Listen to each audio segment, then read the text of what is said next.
right now as well.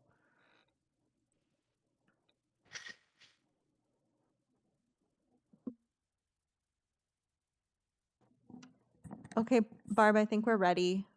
Do you want to say anything, or we can start the YouTube? Okay, so I'll see if YouTube's working.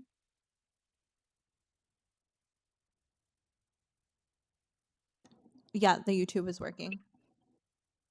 Okay, so we're going to resume with item number 5, 148 Bowden Street, Franco Romano, the agent. So we'll obviously restart his clock so that he can start making his presentation.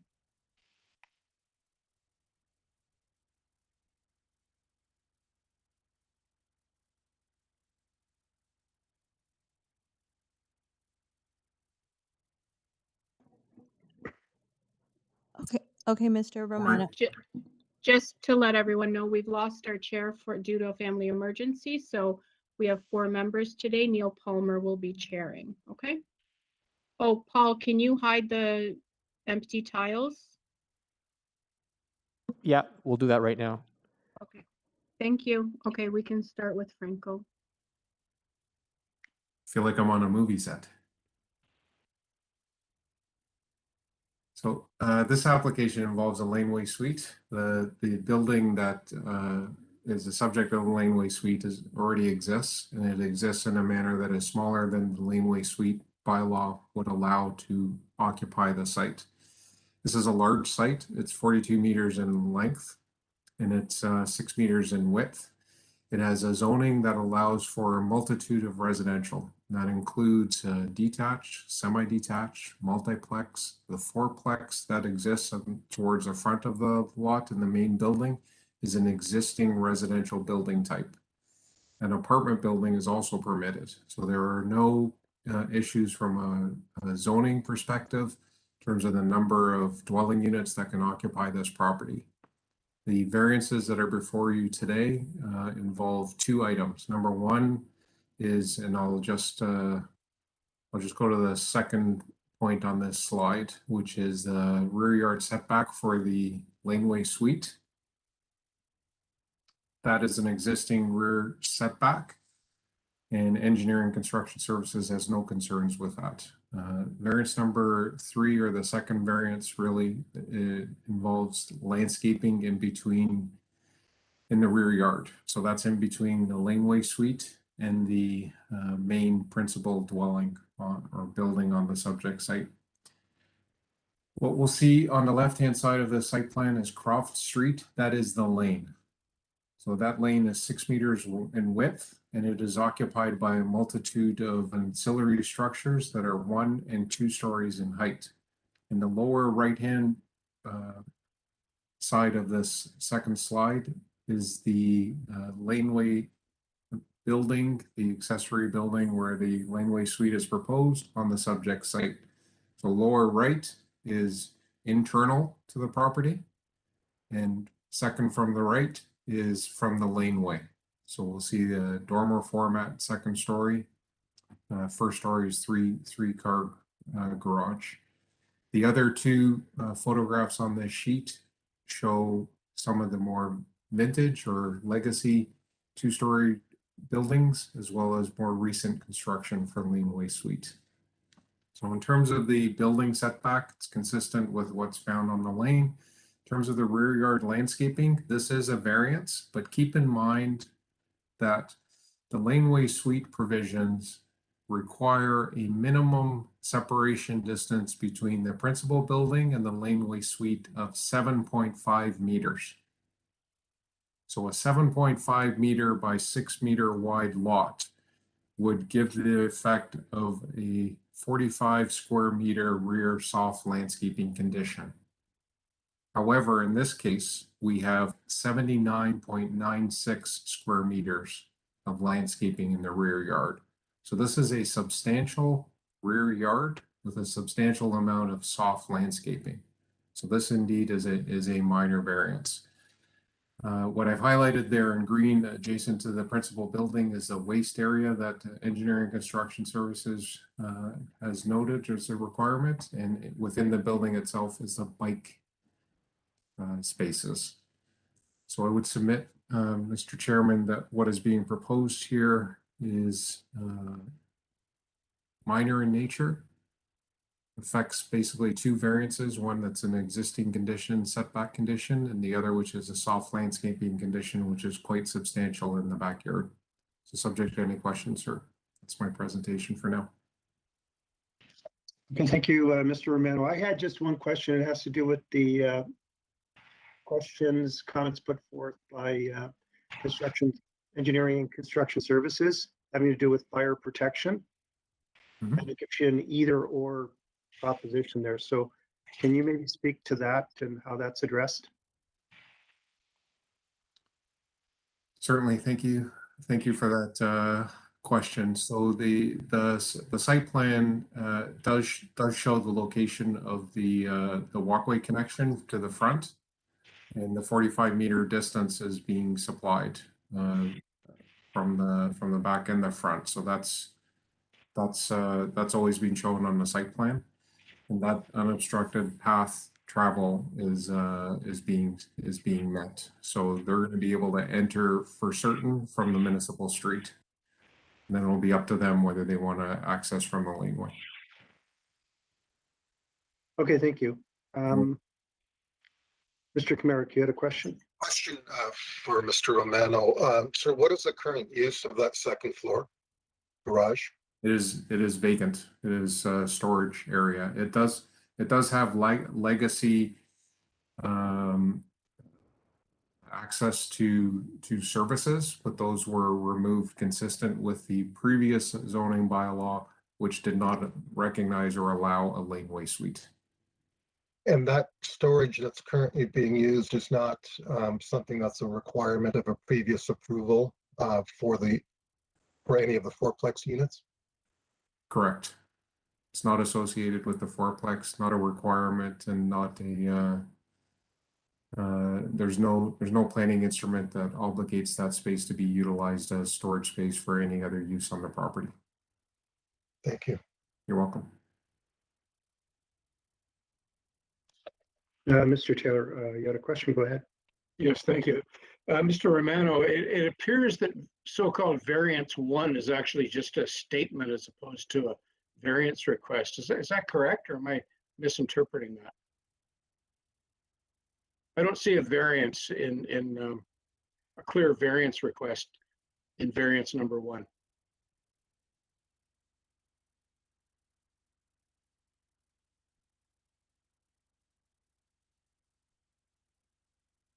Franco is muted. Oh,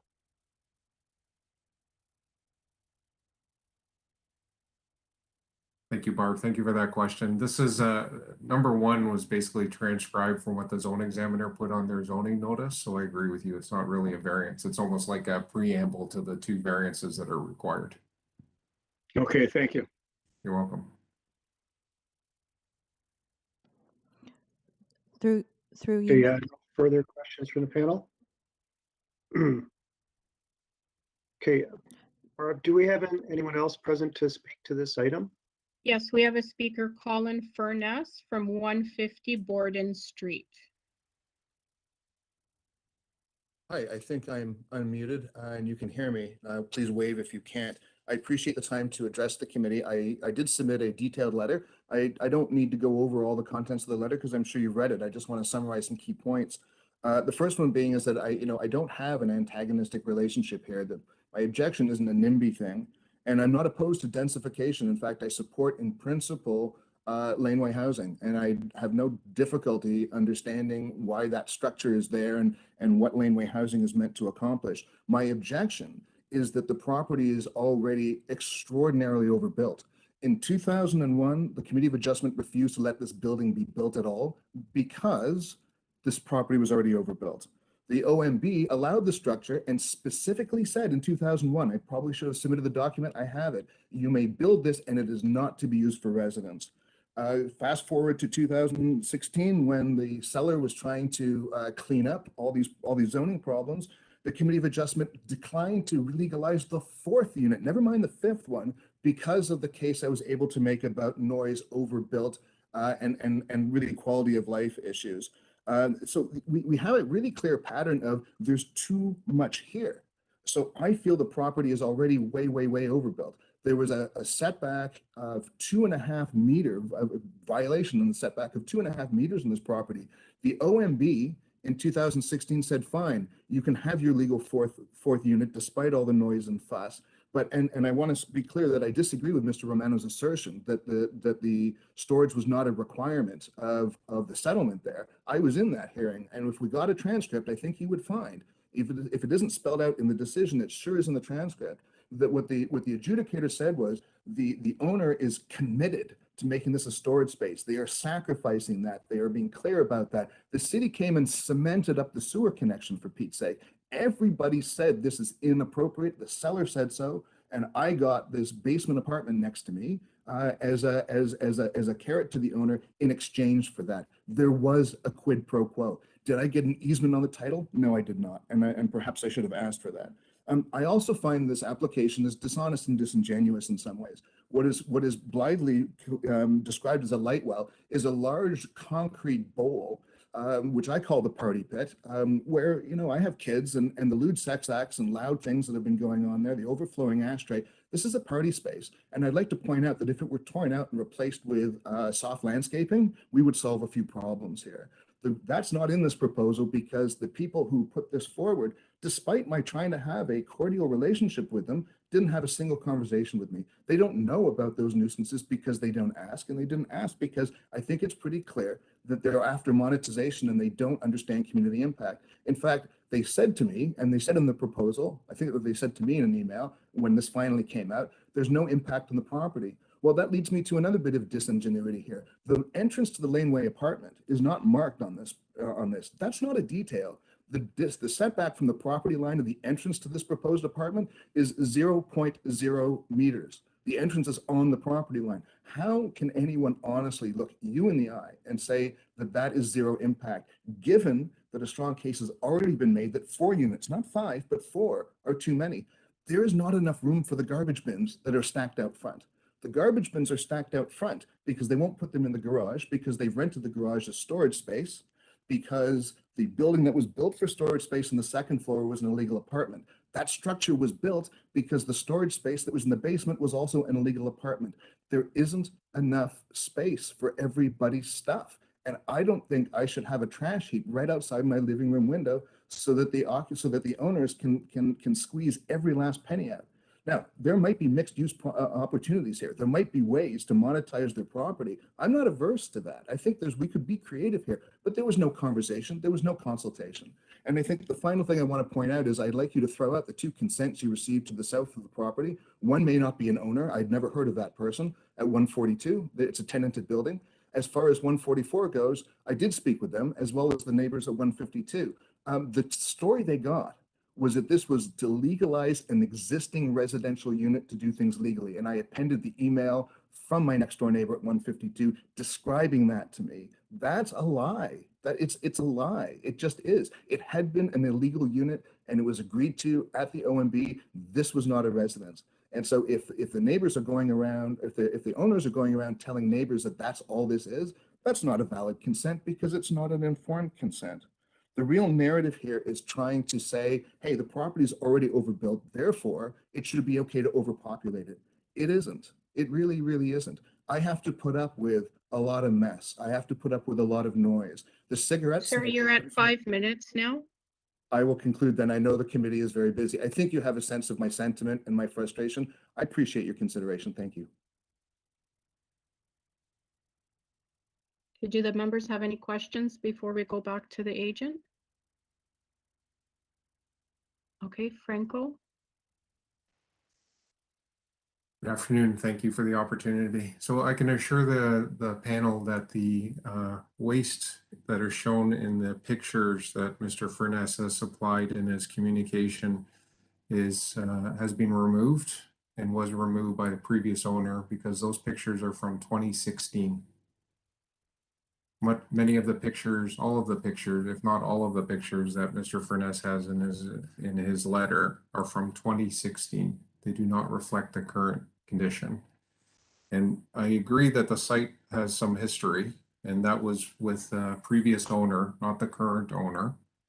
And what we see before us today is a minor variance application where the application was submitted to the zone examiner to review the site in its entirety. And there are no variances necessary for the number of buildings on the property, the building position, height, mass, scale, floor space index. If there were, the zone examiner would have identified them and they would be on the list of variances here.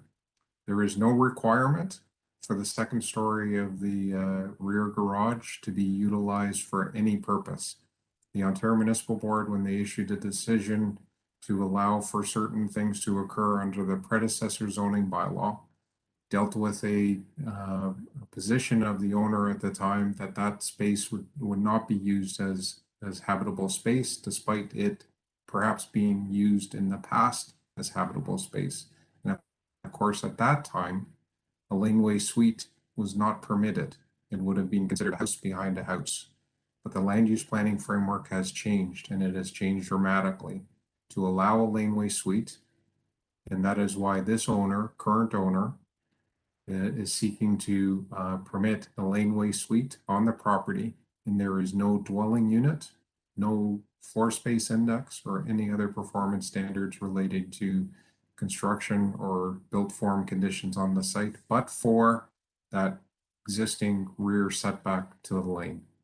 So I would submit that many of the items that Mr. Furness has pointed out is an intent to rehash a previous land use planning framework regime and a previous owner's conduct on the site, which is not attached to this owner and is inconsistent with the current land use planning regime that applies to the site. So I appreciate his concerns, but they are concerns that relate to what is permitted as of right on the subject site. Subject to any questions, sir? That's my response for now. Thank you. Any questions from the panel members? Are we ready for a motion or recommendation?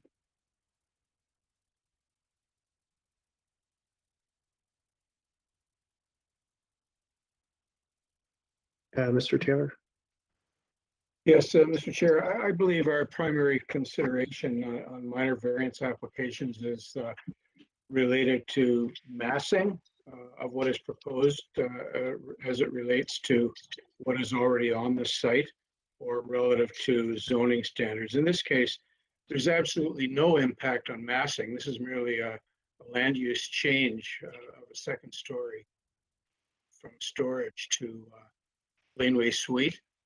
I'm satisfied that the proposal meets the 4 tests under the Planning Act, and I move approval subject to the conditions requested by engineering and construction services. Okay, do we have a seconder? Oh, I don't know who was up first. It's okay. Issue. Husky, you seconded, and all in favor? Okay, and all vote in favor. So that is approved, subject to conditions. Thank you kindly. So the next item 6, 66 Silverthorn Avenue. Angus Skeen is the agent. And we have one speaker after that. Okay, Mr. Skeen, would you like to go ahead, please? Yes, hi, I'm Angus Skeen. I'm the architect and agent for 66 Silverthorn. My address is 142 Glendale Avenue, Toronto, M6R 2T2.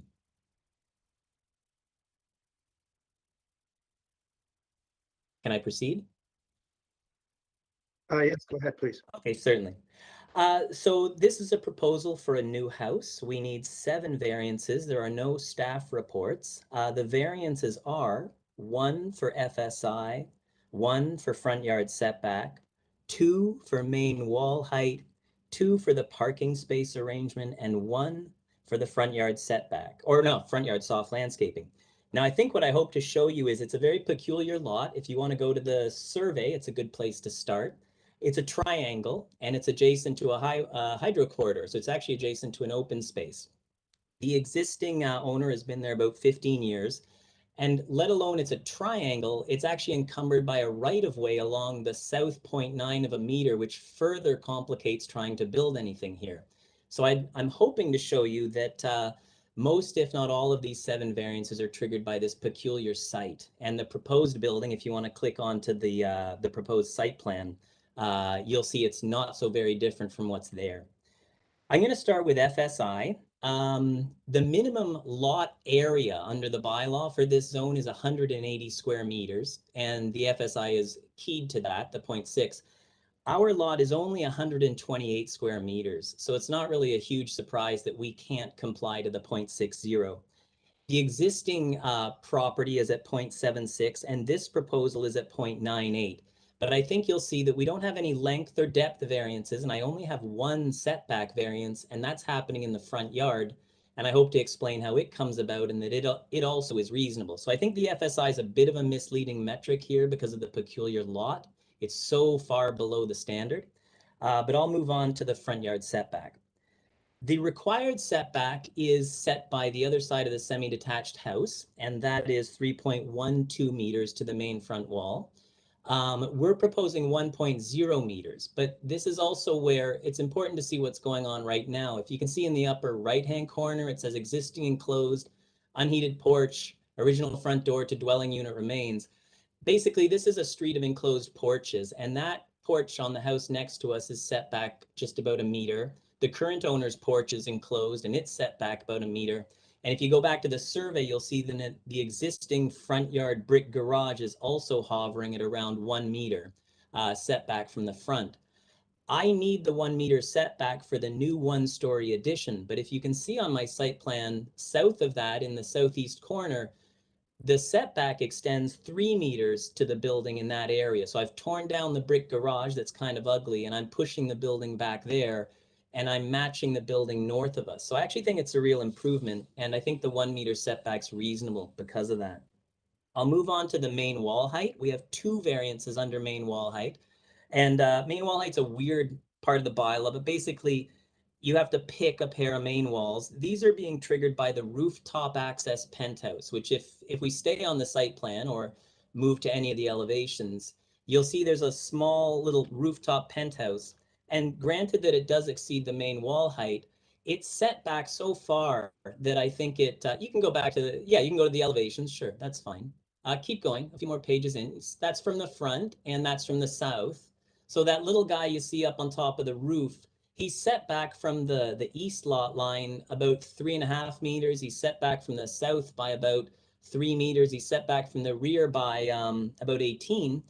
And it's set back 0 from the house to the north. But if you go to the site plan, you'll see that because of where it floats around up there, you'd be hard pressed from the property to the north to even know this thing existed. So that's the main wall height variances are for that penthouse. The next one is parking, and I need 2 for parking. And for this, it is important to go back to the site plan just to see how it works. And the survey, I guess, is also good. I'll just wait a sec. The survey is a good one to start with because historically, the reason the parking's in the front yard here is it's virtually impossible to slide your car sideways into the rear yard, of this property. It's a triangle. So you can see there's an existing brick garage and a concrete driveway in front of it and a large curb cut on Silverthorn.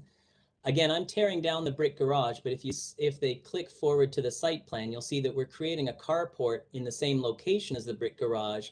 That's the new parking space. Now, because it occurs on our land, it's called parking in the front yard. It is not front yard parking. We're not parking on the city boulevard, but that's a variance to be parking in our front yard. But historically, that's the way people park on this property and most of the houses on Silverthorn. The other parking variance is I just can't make the 5.6 meter length. I'm at 5.30. That's the second parking variance. The owners are fine with it's a 12-inch reduction. They're fine with the length, so I'm hoping you will be too. And I'll wrap up just speaking about the 7th variance, which is the front yard soft landscaping, because it's kind of related. I've got a parking space in my front yard that's hard landscaping, regardless of whether I put permeable pavers or not. I also, that easement, the right of way you see running along the side, that's actually on my client's land, but they can't plant grass on it because people drive on it. So it's all gravel. And that gravel extends into the front yard as well. So I can't count that as soft. And furthermore, that easement makes it impossible for me to put window You're at wells. 5.5 minutes. Yeah, okay, I'm English. gonna wrap up. I can't put window wells in the south wall because of the easement, so my only window well has to end up in the front yard as well, and that's even more hard landscaping. So I'll wrap up with that. I hope I've been clear. I simply want to demonstrate that the peculiar lot is causing, I think, most or if not all of these variances, and that the house is reasonable under the official plan and the bylaw. Thank you. Any questions from the panel members for the applicant?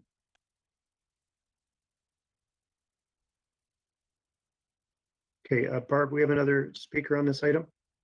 We did have a Greg Renault, but it looks like he's not on WebEx anymore and he's not answering. We've tried to reach out to him. Okay, so any questions from the panel members for the applicant, or are we ready for a motion? Mr. Kamarick? I find the application to be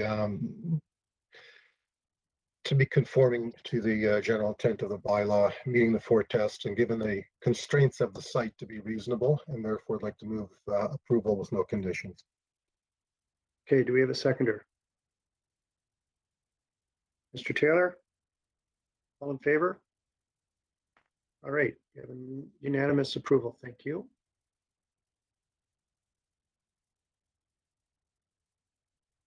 Okay, on to item 7. And Barb, do we hear 7A and 7B together? Yes, we can because it's a pair of semis and we just have the agent Graham Barrett, no speakers registered. Okay, Mr. Barrett, given our time constraints, can you just briefly explain how this meets the 4 tests in the Planning Act and what you're requesting? Or maybe in a Sure, little gladly. more. Yeah. Gladly. My name is Graham Barrett. I'm the agent for the owners of 59 Jones Avenue, parts 1 and 2. This proposal represents an exercise in compromise over the years. There's a bit of history on it. Previous owners had applied to this committee back in 2016 for consent and associated minor variances. These were refused. At the time, they were proposing heights of 11.798 meters and a floor space index for 2 dwellings of 2.05 times the area of the lot. So that was refused. They appealed that to the local planning appeal tribunal. The consent was approved. This was in 2017. They were still proposing a height of 11.798 meters. They had reduced their FSI to 1.67 for each lot, but those were refused by the local planning appeal tribunal. The property was sold to new owners. They had a proposal in place. Well, actually, a building permit was approved for what was granted at the LPAT, but this resulted in 2 very, very small dwellings. I believe their max, I think they were 62 square meters in area above grade. So once the property was sold, the new owners decided to redesign and take another run at committee of adjustment for the required minor variances. They had a proposal in place for a reduced height, 9.77 meters for main walls, nothing for overall height, and the FSI was 1.39. Now, we consulted with planning staff, and staff expressed some concerns about this, and this was reduced even further. So the front and the main wall heights are now 9.31 meters, and the FSI has been reduced significantly to 1.05 times the area of the lot for both properties. So there are a few other minor variances involved, side yard setbacks, one to the north and one to the south for each property respectively. They're fairly minor, 0.54 meters where 0.9 is required. And these are required to accommodate a reasonably sized semi-detached home on these narrow lots. Balcony setbacks, it's the same situation. They're in line with the proposed walls. My very minor front yard landscaping variance, 70.8% proposed, 75% required. Again, small lots, difficult to provide a full 75%, but we're very close. And the variances for parking space width, we comply with length, but the width's at 2.6 meters. Again, it's due to these narrow lots, we need to be able to accommodate a parking space, but still have a walkway leading up to the front doors. So planning staff have been consulted at length about this, clearly. And I've also reached out to many neighbors via hand-delivered letter. I dropped letters up and down the street on either side and across, offering to chat if there were any questions or concerns, and I've received no responses. So this stretch of Jones is made up of a variety of built form from different eras. There's multi-unit dwellings across the street, a very large new home going in immediately to the north. I've included several photos in my presentation materials. But in the interest of keeping things short, I believe this proposal, as it is now before this committee, is much more reasonable than what was brought back in 2016, what was appealed at the LPAT, and even the proposal that, as it was in its original form before we consulted with planning and brought it down quite a bit. So this will result in 2 tasteful semi-detached homes, which will fit in nicely with the streetscape. And I believe that's all. Happy to answer any questions you may have. Okay, any questions from the panel members for Mr. Barrett? All right, are we ready for a recommendation then?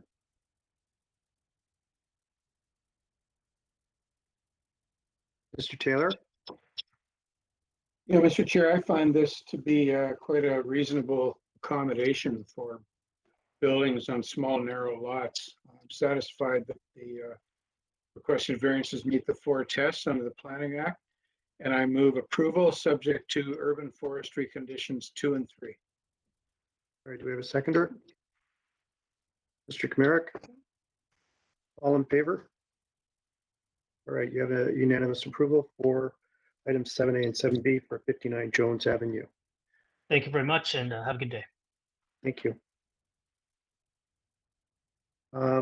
Okay, Barb, we can move on to item number 8, 61 Dingwall Avenue. Yes, we have Jeffrey Moot as the agent. There is a registered speaker. I don't see him logged in. Maybe staff will be able to check when the agent is doing their presentation. It's just the agent for this application. Perfect, thanks. Hey, Mr. Moot, do you want to go ahead, please, and tell us we're seeking approval for here? Good morning, Jeffrey Moot, Principal Moot Architect Agent, speaking on behalf of the owner. We're proposing a main floor rear addition, which will extend out 3.3 meters beyond the existing rear wall of the house. The addition is for main floor only. As such, we will not be impacting any sun or shading levels. We will not be creating any additional overlook into adjacent properties. The proposal does not require any additional minor variances such as depth or height, just a minor variance for our proposed FSI. The FSI is currently sitting at approximately 80% or 0.8 times, while we are proposing to enlarge the dwelling by an additional 16.6 meters squared. We have discussed the project with the immediate neighbors, and we did receive a letter of support from our neighbor to the west at 59 Dingwall. This unfortunately did not make the cutoff to be formally uploaded to the AIC. I just did want to quickly make mention of that. No landscape variance is required on this project as we're providing adequate soft landscaping. That's it for now. I'm happy to answer any questions. Thanks very much. Yeah, I have one question, comments from Transportation Services regarding restoration of the boulevard. Are you okay with that condition? We are. Thank you. Okay. Any questions from the panel members? Seeing none, are we ready for a recommendation? Ms. McCluskey? Thanks. No, I'll move to approve the application. Consider it minor in nature and meets the 4 tests. Subject to transportation's condition regarding the restoration of excess paving within the boulevard to soft landscaping. Okay, thank you. Any seconder for that? Mr. Taylor, in favor? Okay, you have an unanimous approval. Thank you. Thank you. Okay, item number 9, 147 Virginia Avenue. So we have the agent and neighbors at 145 Virginia. The agent is Babak Semi. Through you, Mr. Chair, there's no longer the neighbor. It's just the agent. Okay. Perhaps we can hear what you're seeking and why we should be approving it. Hello, Mr. Chair. My name is Babak Kasemi from Arc Lab Studio. I'm the designer and agent of this application. What you see in front of you is a project proposal to construct a new two-story dwelling. This house is going to be for a family who's going to be living with their in-laws. This special need requires them for the extra space in the house. We really started the project by actually reviewing all the precedents in the area. We worked very closely with the planning staff. At the same time that we wanted the extra space, we wanted to respect the neighborhood and the community at the same time. In terms of the proposal, there is a list of variances. Many of them are duplicates under different zoning bylaws. I'm going to go over a few of them. In terms of side yard setbacks, we are proposing as of right, we are allowed to have 3 feet side yard setback. However, we push the building towards the east side so that we can increase the side yard setback on the west side to 4 feet, so that we can have windows along that wall. In terms of other variances, they're very minor. Building length is only 0.6 above what's permitted. I think this is a very minor in nature proposal. I'll be happy to answer any questions. Thank you. Panel members, any questions for the applicant? If not, are we ready for a recommendation? Mr. Kamirik? Yeah, I find the application to be minor in meeting the 4 tests. Therefore, I would recommend approval subject to forestry conditions 2 and 3. Okay, do we have a seconder for that? Ms. McCluskey? Okay, all those in favor? All right, you have unanimous approval, sir. Thank you.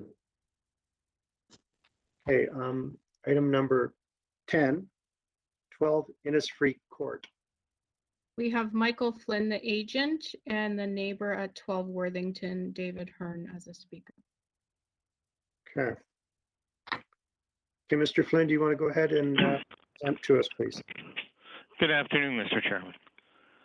This is a fairly simple application, except that it may be a little confusing. The biggest problem with this application is that the existing basement and first floor, as the building exists, has been designated as a first floor and second floor. That's because the floor of the basement is closer to grade than the floor of the first floor, believe it or not. So it's one of those partially buried basements, and that's related to the fall of the land from front to back, which exposes the rear of the property and actually produces an at-grade walkout, not existing grade, not the designated existing grade, but the walkout is right out into a backyard. So what we have here is 4 variances, which the first is the permitted floor space index, and that is complicated by the fact that the basement is included in the FSI. If the basement was excluded, as in would be in a normal case, the FSI proposed would be 0.77, which is significantly less than what it's being called by building department, by the examiner at 1.09. Again, in number 2, the basement is being considered to be the first floor, which means that the second floor addition, from a practical perspective, is being designated as a third floor. Number 3 is a real variance, which is 1.77 feet beyond or above the allowed height, which I believe is minor. And the platform is created, this is number 4, is created by simply a flat roof. And it's the entire area is being called a platform at or above the second story. But however, it would normally be considered the first floor, and therefore wouldn't even be a variance in other circumstances. So I think this is a very minor and modest application. It's effectively adding a second story to an existing bungalow. And they're taking off the hip roof and creating a flat space, which is being designated as this platform above. So I would suggest that this is a very, very modest application. There is no objection from planning, no objection from forestry, no transportation services objections, and up until a moment ago, I believe there was no objectors. In this area, within 500 meters of this property, there had been 83 previous approvals, so this is not new. And I don't think that this has a negative impact on anyone. The original objector, whether it's the same one or not, was concerned about injury to the tree at the rear of the property.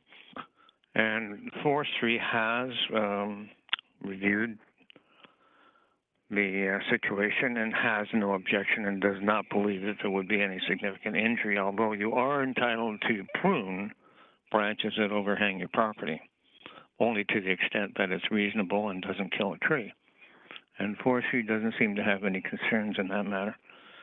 So at any rate, I believe that this application meets the 4 tests, has no significant impact, and ask that you approve it. Okay, thank you. Panel members, any questions for Mr. Flynn? Mr. Merrick? I believe there was a letter of objection from number 14, and I believe they were objecting to the size of the platform. Well, there was an objection, but it's been removed. If you notice, the objection was withdrawn on October 27th. And that is on the AIC. Okay. I don't think that was circulated to the panel members. Oh, well, it is on the website. I could read it to you if you'd like. No, we'll accept that. Mr. Kamerick, any further questions? No, thank you. Any other questions from the panel members? Okay, we're going to hear from Mr. Hearn then. Hello. Mr. Hearn? Yes, can you hear me? Yes. Okay, who are you representing? Myself. I live in a similar structure. I joined the meeting to hear the issues with respect to this property. You just need your address for the record, sir. Oh, yes, go ahead. 12 Worthington Crescent. Okay, thank you. I joined the meeting to hear the issues, being basically unfamiliar with the process. Now that I've heard the issues, I would like to extend my wholehearted support for this application. Okay. Any questions for Mr. Hearn from the panel members? Okay. Do we need to hear back from Mr. Flynn on that basis? Or can we move to further questions for the applicant or a recommendation? Any questions or then a motion? Okay, any questions from the panel member for the applicant? Okay, do we have a motion then? Mr. Taylor?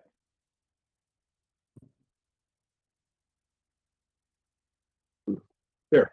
Yes, Mr. Chair, thank you. I'm satisfied the variances requested meet the 4 tests under the Planning Act, and I move approval without conditions. Okay, do we have a seconder for that? Ms. McCluskey, okay. And yeah, how do we vote then? approval? favor? All in favor? All right, thank you. You have approval, Mr. Flynn. Mr. Chair, can we just take a 5-minute break because I'm having some technical problems here that I need to resolve? Sure. Thank you. Sorry, We everyone. can tell, what do we say? 12:50? Would that be okay? Sure. Yep, Okay. thank you. Thank you.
Okay, Mr. Chair, for item 11, 36 Wilfred Avenue, we have the agent, Gilberto Espinoza, and a neighbor at number 34.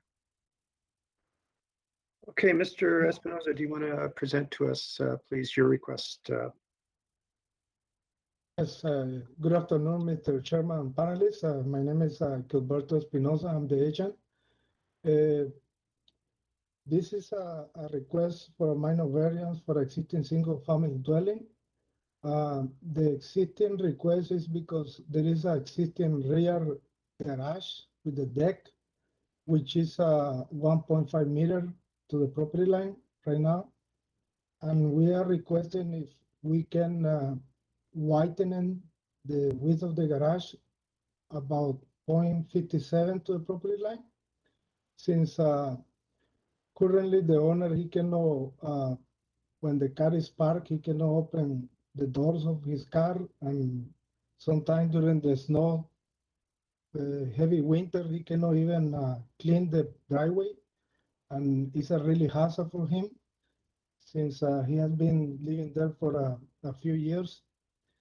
He is trying to see if the committee of adjustment can happen and allow him to expand the existing and reconstruct the existing garage. Thank you.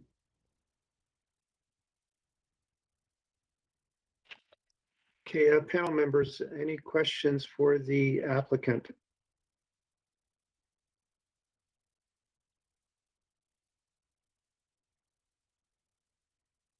Okay, having none, Barb, can we hear from the neighbor then? I think it's Ruth Oppenheim, 34 Wilfred Avenue. Support of the neighbors' variances. I think it's necessary for them to do this work, but I just have a couple questions. The first thing is that there's meant to be a concrete wall on the deck, so that there's a fire off the garage. On the top of the garage, it would be a deck with a concrete wall, which would be right facing our property. And I realized that it's for fire safety, but I just wondered, because of the aesthetics of that, I wondered if there were other materials that could be used to do this wall, like stone or brick. I just wondered if it has to be concrete, because that's what was mentioned. Go ahead. The other question is the gas line is very near where they're going to be digging to widen the driveway. So my other question is how, what would happen if that was damaged? Is that a city issue? And the third question is in terms of safety with that retaining wall when it comes down. I just wondered if the engineers had figured out how it will affect the property on our side, if it will be stable enough. That's all. Thank you. Okay, thank you. Panel members, any questions? Okay, can we hear back from Mr. Espinoza then, please, to answer to these issues that have been put forth? Yes, thank you, Mr. Chairman. Regarding the fire safety, currently the garage is made of concrete block with the roofing deck made of wood. The fire safety, since we are not building any enclosed deck, it will be made of a metal railing, and actually we're gonna just keep the same type of construction they have, and for the concern about the gas line, this reconstruction will be done by hand digging, because as you might know, the gas line is close by and the hydro meter is there. So we're gonna be taking precaution, calling for the locates to show us where the line are coming in, and we're gonna take the precaution to be careful about any gas or hydro line. The third question about the wall construction, this is gonna be rebuilt with 8 inches reinforced concrete block, and we're gonna be building a footing that will sustain the overturn of this wall, and the soil that is in between the two houses, it will be about we'll say 5 feet in between the two walls, which it will not be that much of a load bearing on the new wall, as the neighbor also they have a low footing, which will be matching the footing, so there will be no soil pressure that will be pushing the wall that much. Thank you.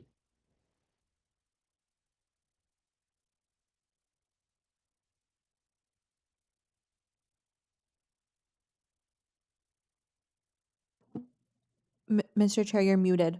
Oh, sorry. I believe that answers the questions from Ms. Oppenheim.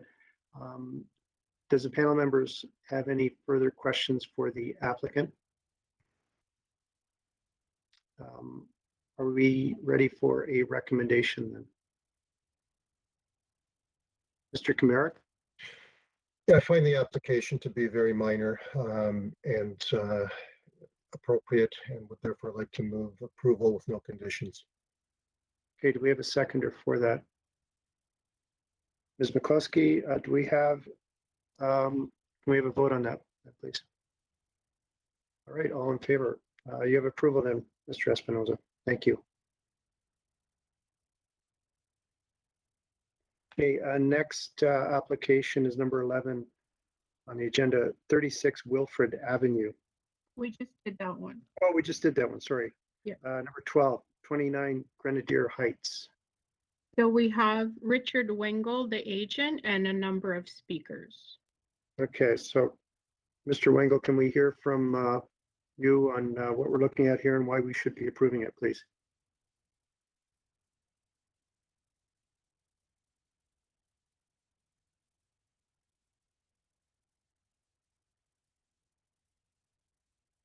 Mr. Wengel, you're unmuted, but I see you're on 2 devices, so I've unmuted both of them.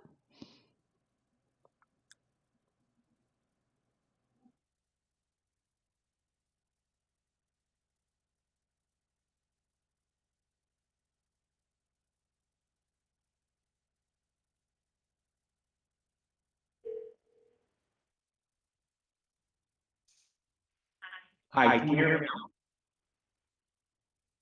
You have to mute your other device because we're getting feedback.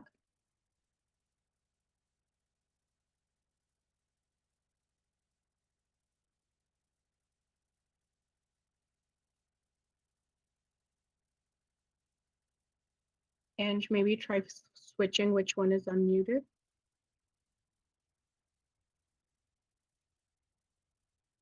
Richard?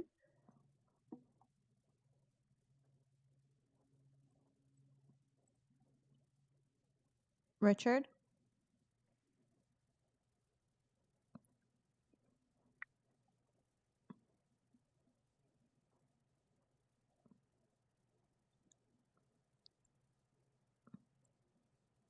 Hello, Richard?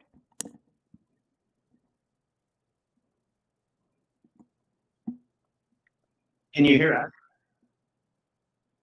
Yes, but you're unmuted on both devices, so you'll have to leave the WebEx from one of the devices or mute yourself so that there's no feedback.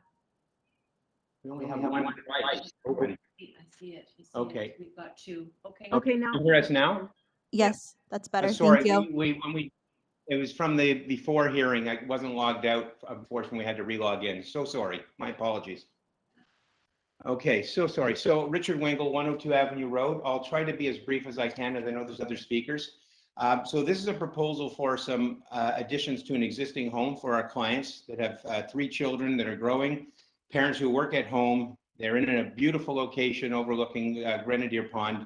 and they've established their schools, their friends, and it's the ideal lot that they just don't want to move. We've worked over a year with TRCA to garner their support, and as well with planning, who we've had discussions with the exception of item number 6 or variance number 6, which is the parking, which I will deal with afterward. They have no concerns about our FSI or our setbacks, etc. What I'd like to do is just to go to our presentation package to page 1.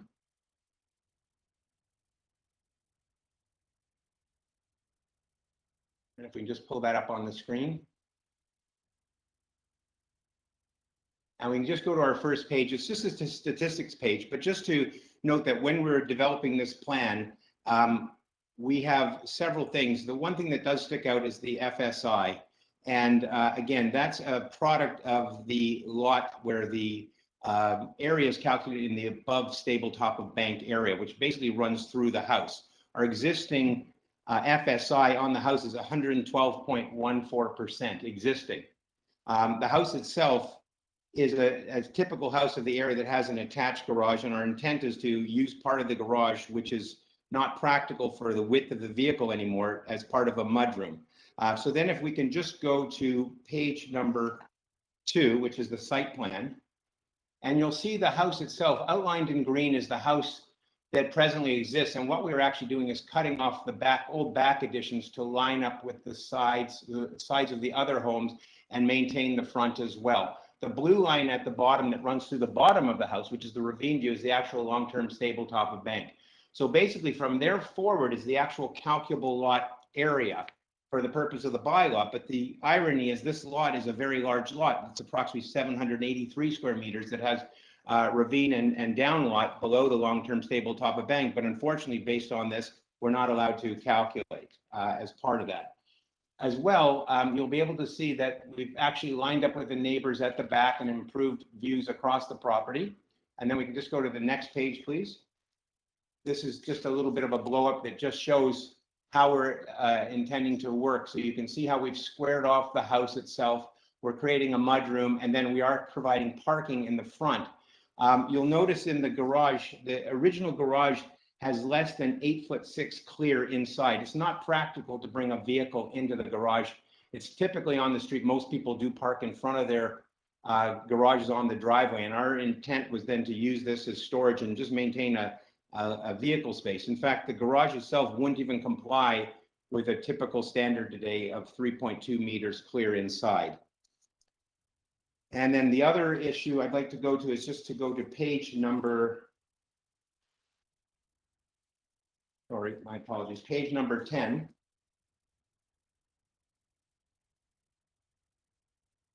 And this is just a component that shows the street itself. And if you drew a line through Grenadier Heights, on the right side are all the ravine lots that basically are subject to this bylaw in terms of density. And you'll see on that there's several houses that are approximately 0.5, 0.59, 0.68, 0.67, 0.7 that are on the other side of the street in terms of their densities that do not have to worry about this bylaw, even though they have a variance. It's just, I think the way this bylaw is written, it is penalizing us. In fact, if we were to calculate our density based on our total lot area, we would only be 0.44 times. In terms of the design of the house itself and how it fits in, our design is a gabled structure. There's approximately 12 houses on the street that have very similar archetypes, and it fits within the character of the neighborhood. In fact, the house to the north of us, we actually used it as a similar design in terms of how we were configuring. As well, there's approximately 7 houses on this street, sorry, 6 houses, number 1, 13, 15, 17, 31, and 39, that have actually built house over the garage itself. If we can just go to the next page, sorry, number 12, and I'll be brief. You'll see at the bottom second from the right, 31 Grenadier Heights. That has a house with a wall over its garage, and then we use that as a similar archetype.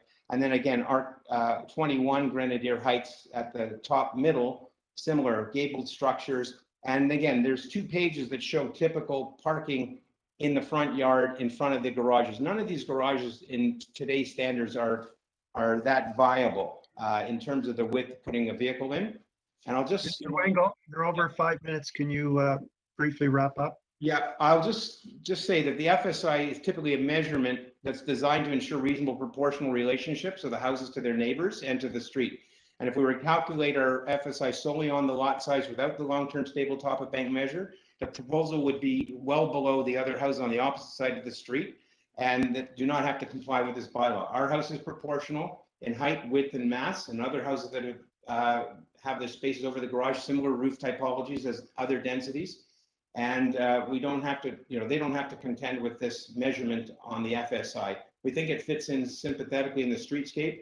It doesn't go forward or back of the neighbors and respects the light coming in from both the front and the rear and improves the view for the neighbors. I believe it does meet the 4 tests. And I think with the exception of the planning comment on variance number. You're over 6 minutes now. Thank you. I'll end it there. Okay, panel members, any questions for the applicant? Mr. Taylor? Yes, regarding variance 3, I'm wondering if the side yard setbacks requested are existing situations in both cases. Yes, thank you. That's a good question. Yes, so the existing side yard setback where the garage isn't existing, and what we were planning to do was build over that in line. We've done that several times in downtown Toronto. And on the other side, again, there's approximately a 0.9 meter setback with the exception of a bay window that we're replacing. So those are existing side yards. Thank you. Thank you. Any other questions from the panel members for the applicant? Seeing none. Okay, Barb, who's our first speaker? Gary Wagle from 27 Grenadier Heights. Okay, Mr. Wagle, can we hear your comments on this application? Since there's only one person allowed to speak from our household, I will allow my wife to take the time for our household. That's okay. Okay, Sarah Shepard.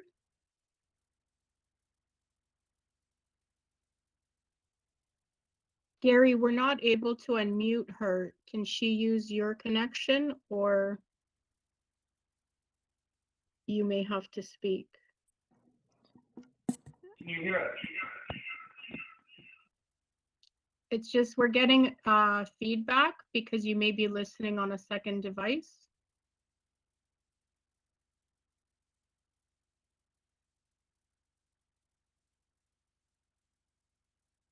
You want to?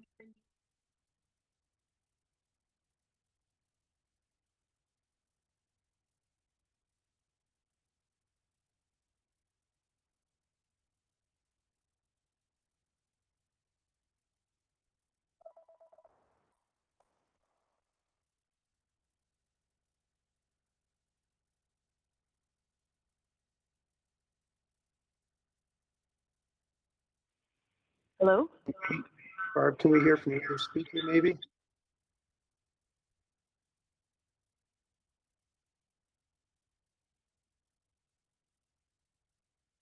Now does it work? Okay. Try again. Hello? Yes, that's much better. Thank you. Go ahead. Perfect. Okay, thank you for your time.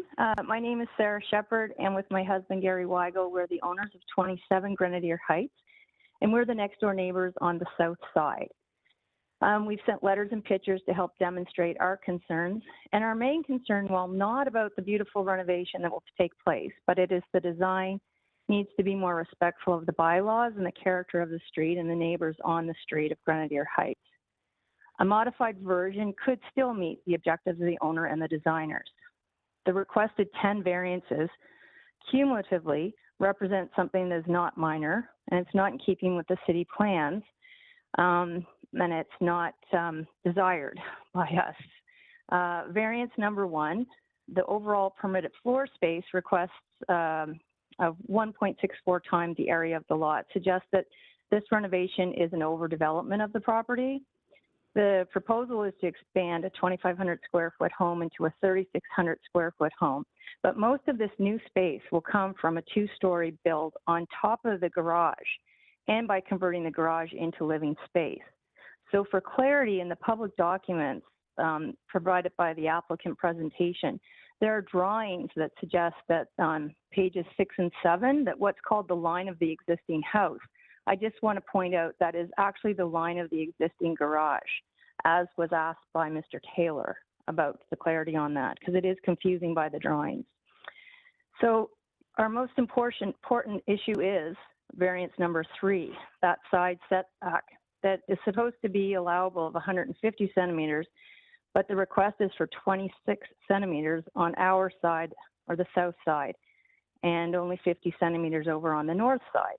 So this is the potential to make the 3 houses resemble row houses or semi-detached homes, and that is completely out of character on this side of the street or in this whole area of Swansea. So a full wall of 2 new stories on top of the existing garage at 26 centimeters from our home would eliminate the light we have on the north side of our home, would prevent the ability to do proper maintenance on that side of the house. It would significantly change the character or the aesthetic of our home, and it would require ongoing pruning and potential injury to a very mature magnolia tree. And it would set a precedent for the 19 similar garages that are on our street. Further to variance number 3, variance number 5, the total side wall height request of 8.94 meters when only 7 meters is allowed is major, not minor. And when that said wall is 26 centimeters from our home, if approved and built, it would eliminate the light we have on the north side, prevent maintenance and the ability to do proper maintenance on that side, significantly change the character, require ongoing pruning and potential injury again to this mature magnolia tree, and set a precedent for the 19 similar garages. So together, variance number 3, the side setback, number 5, the side exterior height, number 6, the parking space instead of the current garage, result in the major variance of number 1, which is an oversized home for the size of the property that is not in keeping with the street. It will look like the rest of the houses, but it will be closer and higher than anything else on the street. So it's not exactly a cut and paste situation. So we can see from the submitted drawings that there's plenty of room for creativity and compromise. A top-notch architect firm has been retained to do this rebuild of 29 Grenadier Heights. So we're confident that they could come up with a revised design that is more respectful in keeping with the city bylaws and the neighborhood, that would not eliminate the light that we have on the north side of our home, would not prevent the ability to do proper maintenance on that side of our home, would not significantly change the character and the aesthetic of our house, and that would not require ongoing pruning, potential injury to a mature magnolia tree, and finally, that would not set a precedent for 19 similar garages on our street and turn our neighborhood into a construction zone. So thank you very much for your time. Hey, panel members, any questions for Ms. Shepherd? Seeing none, Barb, can we move on to the next speaker then, please? I think it's Joey Lynn from 31 Grenadier Heights, if he could confirm. Is it clear? Hello? Can you hear me? Yes, we can. What is your name? It's Joey Lynn, and my address is 31 Grenadier Heights. That's J-I-A-N-Y-I? Jenny, yes. Okay, thank you. Okay, go ahead. And my concern is, totally agree as our neighbor, 27, Sarah and Gary's comment. And my concern is the variance 1 to have maximum permitted floor space of 1.6 times the area of the lots that is far too significant not to be addressed. And the variance 3, plans for the house to be 0.5 meter from north side to my house, the 31s. We will ask that any new construction or design of the house respect the setback rule. So the proposed new window is not 50 centimeters from our second floor balcony. And the request variance 3 also plans for the house to be 0.26 meter from home on south side 27 for 2 additional story above the garage. We will ask that any new construction on this side respect the setback rule so that the 3 house 27, 29, 31 do not look like attached row house from the street view. Thank you. Thank you. Panel members, any questions for the presenter? Okay, so the next speaker is Mariana Amy at 24 Grenadier Heights. Hello, can you hear me? Thank you very much for giving us the chance to voice our concerns. My name is Mariana. My family and I live on 24 Grenadier Heights across from 29. Our primary concern is the portion of the proposed construction over the existing garage, which would significantly impact the morning sunlight we receive in our living room. This is where the sun comes up every morning, and the proposed addition will block the early morning sun. In addition, it would block the greenery, thus impacting our view from our living room. Our second area of concern is that should all the houses on the street be allowed to oversize in such a way, the street will end up being one continuous row of townhouses, reducing the appeal and the value of our properties. I want to thank you very much for taking us into consideration. Okay, panel members, any questions for the presenter? Okay, seeing none, can we hear back from Mr. Wengel in response to these comments from your neighbors? Thank you, Mr. Chair. I'll just work backwards in reverse from the owner of number 24. We have, in fact, done shadow studies, and I can emphasize that there is no shadow impact whatsoever on her house across the road. And in terms of the massing of the house, it's simply matching the similar massing that is at number 31. So if you just turn to page 12, you'll see number 31. We have exactly the same massing. And it should be noted that the neighbors at number 31 have a setback of 0.08 meters on their lot. So 31 is the bottom second from the right. And then if we just go back to page number 2, and we can just look at the site plan again. Part of the architecture, again, just to respond to a few of the points, in terms of the neighbor to the right, to the left, which is number 27. Again, they're saying that about maintenance. Again, they wouldn't be going onto our property to maintain. The garage is already there at the ground floor. And as I mentioned before, there's several examples of garages that are built over, houses that have been built over the garage and have similar gabled styles. Approximately 6 or 7 in this immediate block have the exact same archetype, and that's where we actually got the idea to use the same. So number 1, 13, 15, 17, 31, and 39 all have very similar built-up spaces over the garage, and there are 12 gabled structures on this street that exhibit similar architectural characters. So that's part of why we feel it does maintain the integrity of the neighborhood. Again, the density, if we measure the entire lot, we're at 0.44. This is an artificially high number just because the long-term stable top of bank happens to come through our house very high up on the property and creates a very high number on its own. It should also be noted the neighbor at number 31, their setback is 0.008. The bay window, we are just replacing a similar bay window on our side. The magnolia tree that they talk about is actually protected because we're actually removing a section of our ground floor that's further back away to be in line. So we don't have an issue about that. And then in terms of the typical wall heights, again, we're matching very similar gabled structures, and there's several examples in the page that I gave you that have exactly the same styles of homes that we are producing in terms of roof line. I feel it does match the character of the neighborhood. I think this number, it seems high, yes, but when I look at the house and when I spoke with planning has no concern with this. They said they understand, and we've been to committee many times before on similar ravine lots where, again, it's the way it's written. It doesn't emphasize the massing and the architectural characteristic of the home. Okay, thank you, Mr. Wengel. Panel members, any questions for Mr. Wengel?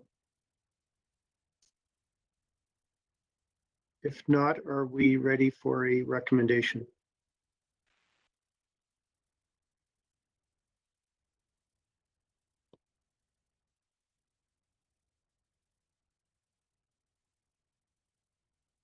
Mr. Taylor? Yeah, Mr. Chair, I raised a question, and it's sort of germane to my thinking with this application regarding the side yard setbacks, which are small, undoubtedly. However, they are existing side yards. In fact, I think the south side lot line is currently 0.25 meters, and the north side is 0.43. So in a minuscule way, the proposed side yards are an improvement over what exists. By and large, I find the application to meet the 4 tests under the Planning Act, and I move approval, and I'm cognizant of the city's comment about variance 6, but I'm not prepared to endorse that recommendation. So my motion will be to approve the variances as requested. Okay, do we have a seconder for that? Ms. Mikowski, okay. All in favor? I'll vote in favor. Oh, is that unanimous then? Okay. You have a unanimous approval then, Mr. Wengel. Thank you. Okay, on to item number 13, 5 St. Hubert Avenue. We have one speaker, the agent, Trevor Gain. Mr. Gain, can we hear from you what you're requesting and why we should be approving it, please? Yes, good afternoon, Mr. Chair, committee members. My name is Trevor Gain, 10 Celebrity Place. I'm the agent here on behalf of the owners. The application before you is to demolish the existing single-family dwelling, construct a new 2-story single-family dwelling for the current owners.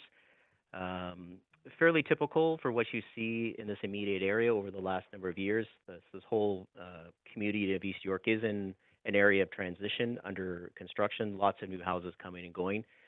The variances that we're requesting, there's basically 4 types: floor area, coverage, height, and we're asking for a side yard setback on one side, which I can speak to in a minute, and that results in variance number 6, which is the front porch, which is supposed to line up with the required front yard setback, but we pushed the house over on our easement side, and I'll mention that in a minute. Just so the committee knows that over the last year or so, we've been working with city planning, so went through quite an extensive pre-circulation period. We massaged the house to get it to what's in front of you today, including the variances, and we got it to a point where it's acceptable to city planning, which is why there's no planning report or staff report on file, and and the variances that we're requesting are in keeping with what's been approved in the area. So as mentioned, the required side yard setback variance that we're asking for, that was really a result of the house location. So there's a large tree in the front yard, and as a result, like, the existing driveway is on the south side of the property, but because of the location of this tree, we had to flip the house over, so we're putting the driveway on the north side. And coincidentally enough, the neighbor has their driveway on the south side of their property. So our driveways will be basically together, and then there's an easement running down our side for the neighbor to access their backyard and their parking spaces. So as a result of that, we've introduced a side door for kind of the everyday entrance for the family, and we just pushed our house at the front over 0.3 meters just to create a little bit more elbow room, wiggle room down that side yard, so if the neighbor does park their car, we can get by. And as a result, we just incurred the side yard setback on the south side. Simple as that. So we did vet this project through all our neighbors. There's a fairly good petition of support on file in front of you, including both neighbors. So we do feel that everything in front of you is minor. It's keeping in character of the neighborhood, and we seek your approval. Okay, panel members, any questions for the applicant? Seeing none, are we ready for a recommendation? Mr. Hubert? Thank you, Mr. Chair. I find the application to be minor and meeting the 4 tests. I would therefore like to move approval subject to forestry condition 1. Okay, do we have a seconder for that motion? Ms. McCluskey? Okay, all in favor? Okay, sir, you have unanimous approval. Thank you. Thank you. Thank you.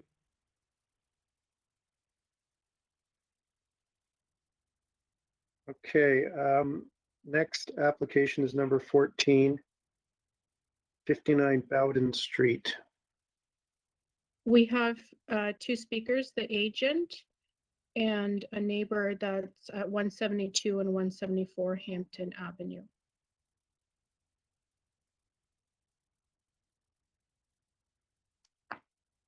Michael Bates. We're having difficulty hearing you. Okay, try to speak up. My name is Michael Bates. I'm located at 1048. It's cutting in and out. We can't hear you very clearly. Can try to speak up. My name is Michael Bates. For this project, the location is 1048 Broadview Avenue. We really can't hear. Go ahead, Ange. I was just going to say, we're unable to hear you. If you're able to speak up, or if you could possibly try calling in, because you keep cutting out, and we're unable to hear everything you're saying. Oh, could I? Are you having? Okay, I'll try to speak up. Can you hear me now? No, I'm sorry. We can't hear you at all. You keep cutting out. No. Could you? My number is listed. It might be best if you try calling in, because we're unable to hear anything that you're saying. It just keeps cutting out. Yeah, good. I'm not sure the number. Can you give it? No. I'll be able to speak this way. No, I'm sorry, sir. Could you possibly give me the number? Or text? It should be on the WebEx invitation link that you received from our office. Let me see if I can find it.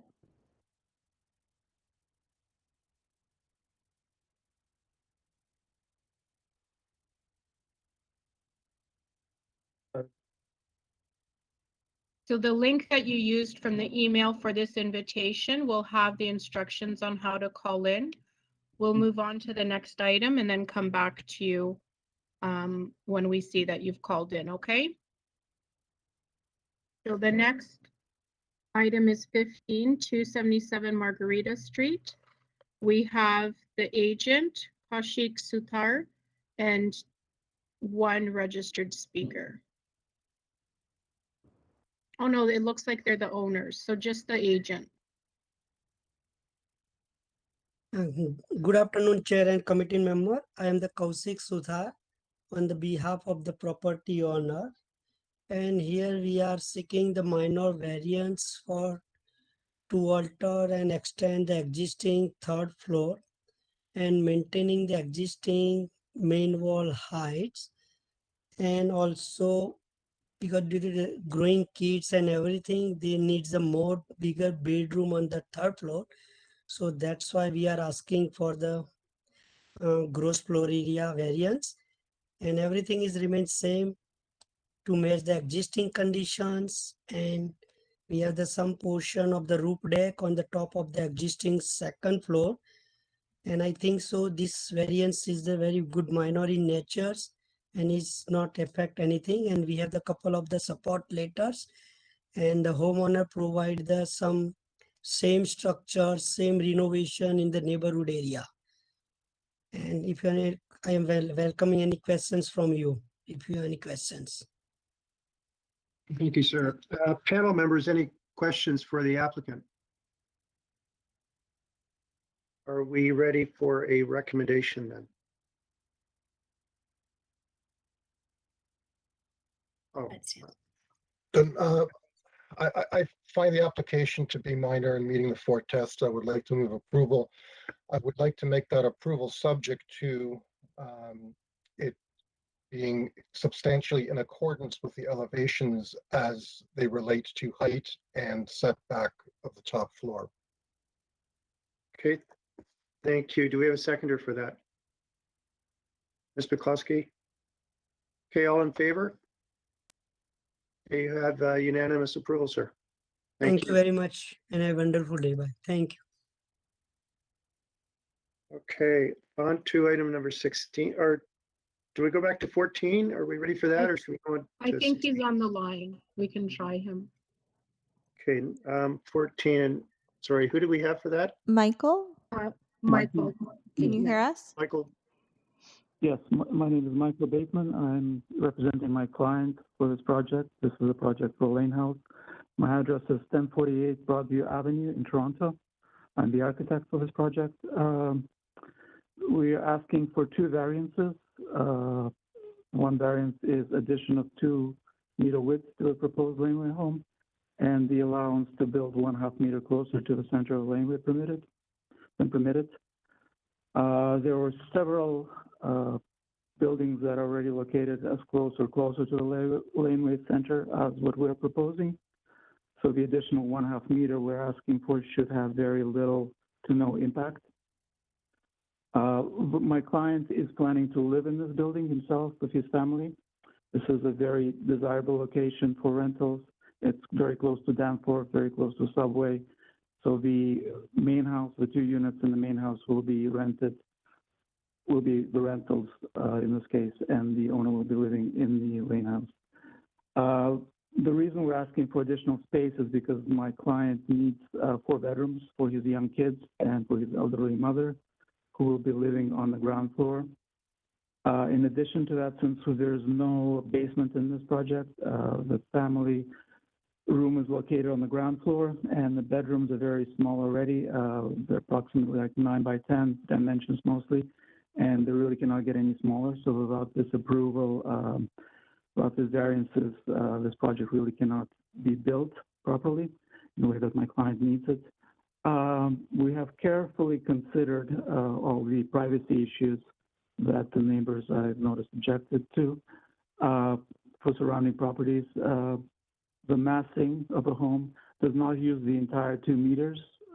We are proposing a couple of notches in the massing of a building with 1.3 meters wide, so that would make the building feel smaller. And also,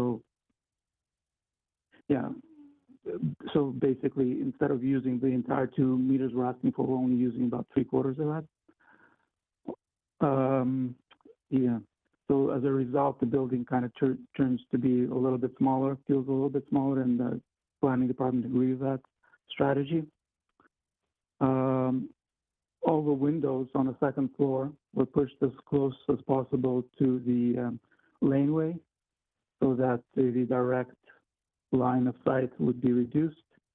The interior yard facing the house has bedroom windows that are furthest away from the fence, enclosed by a kind of a thin structure that would actually also prevent direct views and reduce the direct views from one building to another. You can see that on page A5 of my drawings if you're interested. Also on page A6, it shows, yes, this is the interior yard, and page A6 shows the yard that will be facing the neighbors, which is the one that there are a few objection letters about. Even if these variances are not approved, the house that we can build without them would basically be a box, and would be more, the windows would be in basically same location, except it would be a little bit, well, quite a lot more inconvenient for my client to house his family in this home. But really, the variances we're asking for are very minor. I know there were a few letters of objection to this application. Most of them came just a few hours before the deadline, and the homeowner had really no time to approach other neighbors to gain their support for this application. However, I submitted a letter of response to the objections and the diagram that shows clearly where all the homes that were objecting to this proposal are located. And from that, you can clearly see that some of the homes that are located on Hampton are not even close to this property and would hardly be impacted by this project. So this is 168 Hampton is one letter. The other two letters of objections came from the owner of 176 and 174 Hampton, and also the letter explains why the impact would be very minimal. There's few photos that were submitted along with the letter. Maybe you can open those that show the great distance between the laneway house where it will be located. If you can scroll down or up, there's a couple more photos in there. If you can see the distance between where this photo was taken from the location of a laneway house, then you can see the great distance between the two homes that are objecting to this application. One is Hampton 74 and one is 72. Yeah, if you can scroll further up, or you can basically see the same issue, that the distance is very long and would basically push the windows quite far away from these properties. So there really would not be any major impact, and my client already offered to the owners of those two properties to come in and or to build a fence that is as tall as possible, that is allowed by the bylaw, and to cover the expense of planting any additional trees that would reduce the impact of. Okay, you're at 5.5 minutes. If you could wrap up, sir. That's basically it. So yeah, so my client already approached these owners of these two homes and proposed that he would pay for the trees or any kind of screening that they would like to have on their yards. But I think, as the photographs clearly show, the impact would be very, very minor, and those two variances are very small. And planning department has already reviewed this application and agreed that this would be very minor impact on the neighborhood. 6 minutes now. Okay. Any questions for the panel members for the applicant, Mr. Kamerick? This is sort of a curiosity to me, in that I think the whole laneway housing was meant to create affordable rental housing, and here we have an applicant who is saying that they're actually going to live in that laneway house. And I wondered, when I saw that this was an application for a home, the reason I'm asking this is I wonder, what is the square footage of the main house, and what are the two rental units that are going to be provided by creating this house? The two rental units, there's already a rental unit in the basement, and basically, instead of living in the main house, the owners will move to the new laneway house, and the house that they're used to occupy would be rented. So I understand that, but how many bedrooms will the rental unit be in the main house? In the main house, I believe there's 3 bedrooms. Okay, thank you. And all the statistics are shown on the drawings that I have in front of me. Okay, any further questions for the applicant? Okay, Barb, do we have anyone else speaking on this item? Yep, we have a speaker, Sue Ta. Okay. Hi. Hi, everyone. Hi, you're at 172 and 174 Hampton Avenue? That's correct. Okay, go ahead. First of all, I didn't know that the proposed laneway would be for the family, because I know they live in another house right now, and there's two units that are being rented at 59 Bowden. So hearing that the family want to move in, I definitely would be supportive. We were never not supportive of this laneway build. For us, it was just the privacy, because our backyard is directly behind the proposed laneway, which looks really big. But now that I know it's for the family, for sure I would support that, that extra 2 meter. Yeah, for us, it's like, if it's really high for the second floor, we were just concerned about windows. And he did talk to us about, planting trees, which we appreciate. So yeah, I mean, I just feeling that it's for the family, I really do want to support them. to do this. And for us, if they could give us as much privacy as possible in the backyard, like in terms of trees being planted, windows maybe not as big, if it could be a little bit smaller, you know, because there's skylights and stuff like that. So yeah, whatever they could do in the east end, the east facing, that's to our backyard, to be as minimal as possible in terms of to give us the most privacy, would we really appreciate that. Okay, thank you. Panel members, any questions for the presenter? Okay, Barb, do we have any other people who want to speak to this item? That's everyone for this item. Okay, so do we need to hear back from the applicant, given, well, I guess there was some comments there about some additional stuff, which is, I think, unrelated over and above the variance. But perhaps we can just hear back from Mr. Bateman just to respond to the comments. Are you talking about the item number 2 on the list of the comments? Is that you talking about that, or? Yeah, yes, generally the comments provided. If you want to respond to them, please. Comments provided by the city or comments provided by the neighbor? By the neighbor. By the That's neighbor. what you're responding to right now. Well, as the photograph shows, the distance is very wide. I mean, if you compare it to a typical laneway house condition, this is like twice the typical distance from their house to what you usually get to the laneway homes. Yes, there will be some minor impact. We push the windows as far as possible. I don't think we can reduce them anymore because they're not very big already, and we cannot push them to the laneway side because, first of all, it's not permitted, and second of all, the families would lose the good views, which they really should not be losing. And even without these variances, the windows would remain in the same location. So really, we're just talking about things that would not change, even if it was, the windows are not part of the variance. The variance is just the length of the house and proximity to the central line of the laneway. So those are very small variances, and even if they're not allowed, very little would change. Okay, thank you. Panel members, any questions for Mr. Bateman? Okay, if not, are we ready for a recommendation? Ms. McCluskey? I'm prepared to move to approve this application, consider the variances minor in nature and consider them meeting the 4 tests with no conditions. If I could do a friendly amendment to that, I believe there's a forestry condition too. Oh, shoot, is there? Yeah. Okay, so we have a seconded by Mr. Kamerick. All those in favor? All right, you have approval, sir.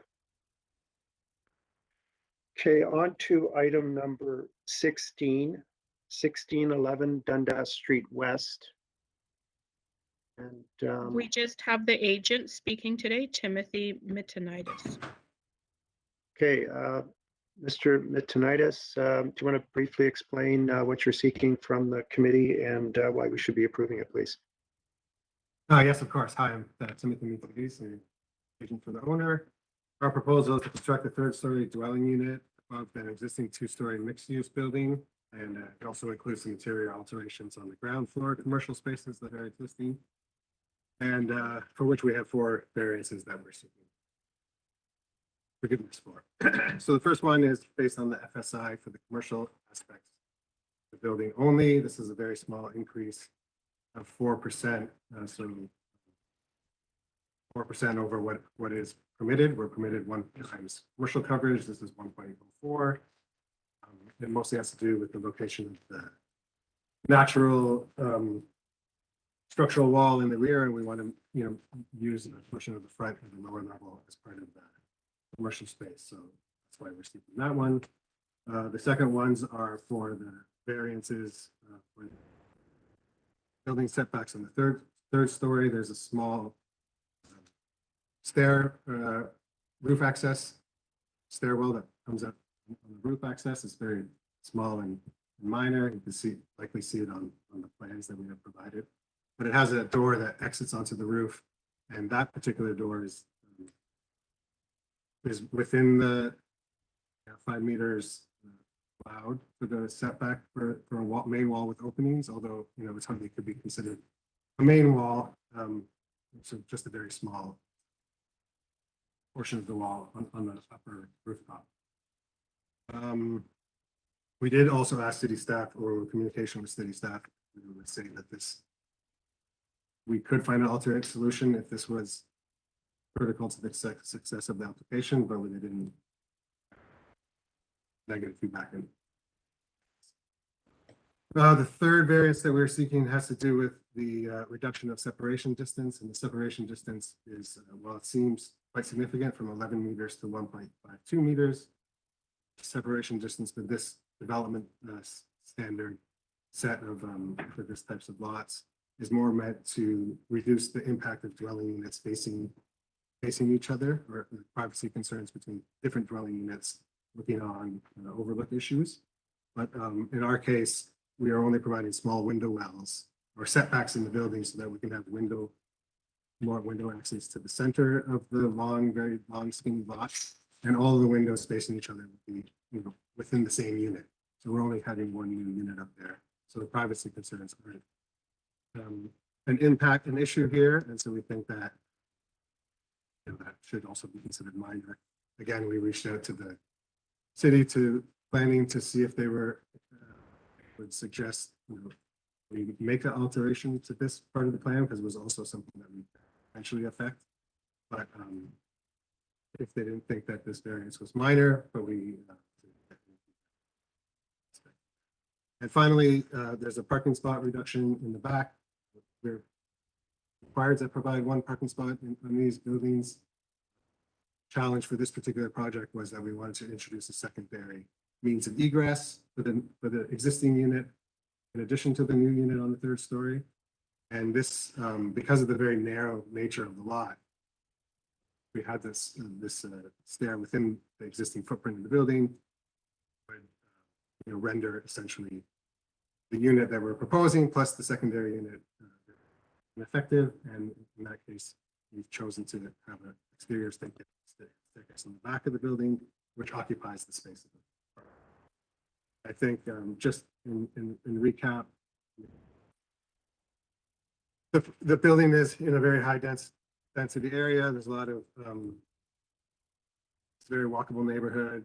There's a lot of public transit routes associated with the lot, and including cycling infrastructure. So we don't feel that the loss of one particular parking spot is a major impact to the neighborhood.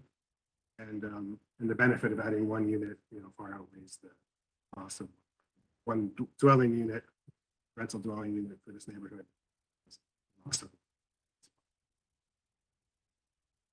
And just to add, there's a public parkade on the next block, which has about 150 meters to the east, which has a spaces available. Okay, thank you. Panel members, any questions for the applicant? Or are we ready for a recommendation? Mr. Kamarick. I'm prepared to move a motion. I find the application to be meeting the 4 tests and desirable. I would therefore move approval with no conditions. Okay, do we have a seconder? Mr. Taylor, all those in favor? Okay, you have approval, unanimous approval, sir. Thank you.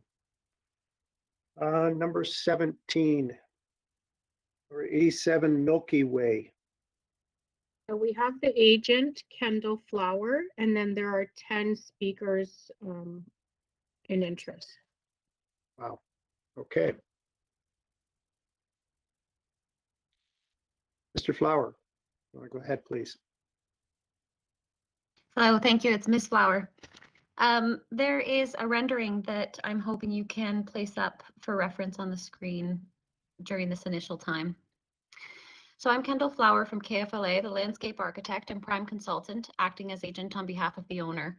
The Neighborhood Land Trust and their tenant, the Green City, are 2 nonprofit organizations, both with long established presence working on positive community initiatives in the Parkdale neighborhood. This application includes recognition of a long existing community garden use, along with basic garden features, a new one-story greenhouse, open-air pergola structure, modular container farm, and a tool storage shed. Requested variances are identified in the April 28th, 2021 zoning notice. The site plan, design drawings, and reports submitted here match those of the current and third round of site plan application documents that are circulated with city staff for review.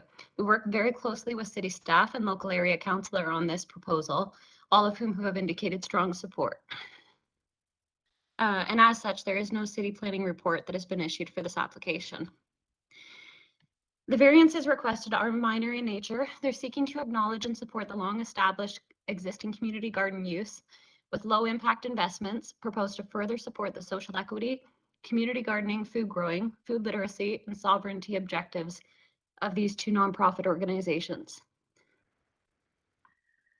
The general intent of the city's zoning bylaw is maintained, where although community garden and urban agriculture are not recognized as uses within the bylaw in general, these are activities that are regularly implemented and found acceptable by both the community and the city within the residential zone. So both informally on vacant lots, as has been the case with this subject property for more than 14 years now, and more formally on lots where primary residential dwellings or public and private school buildings do exist.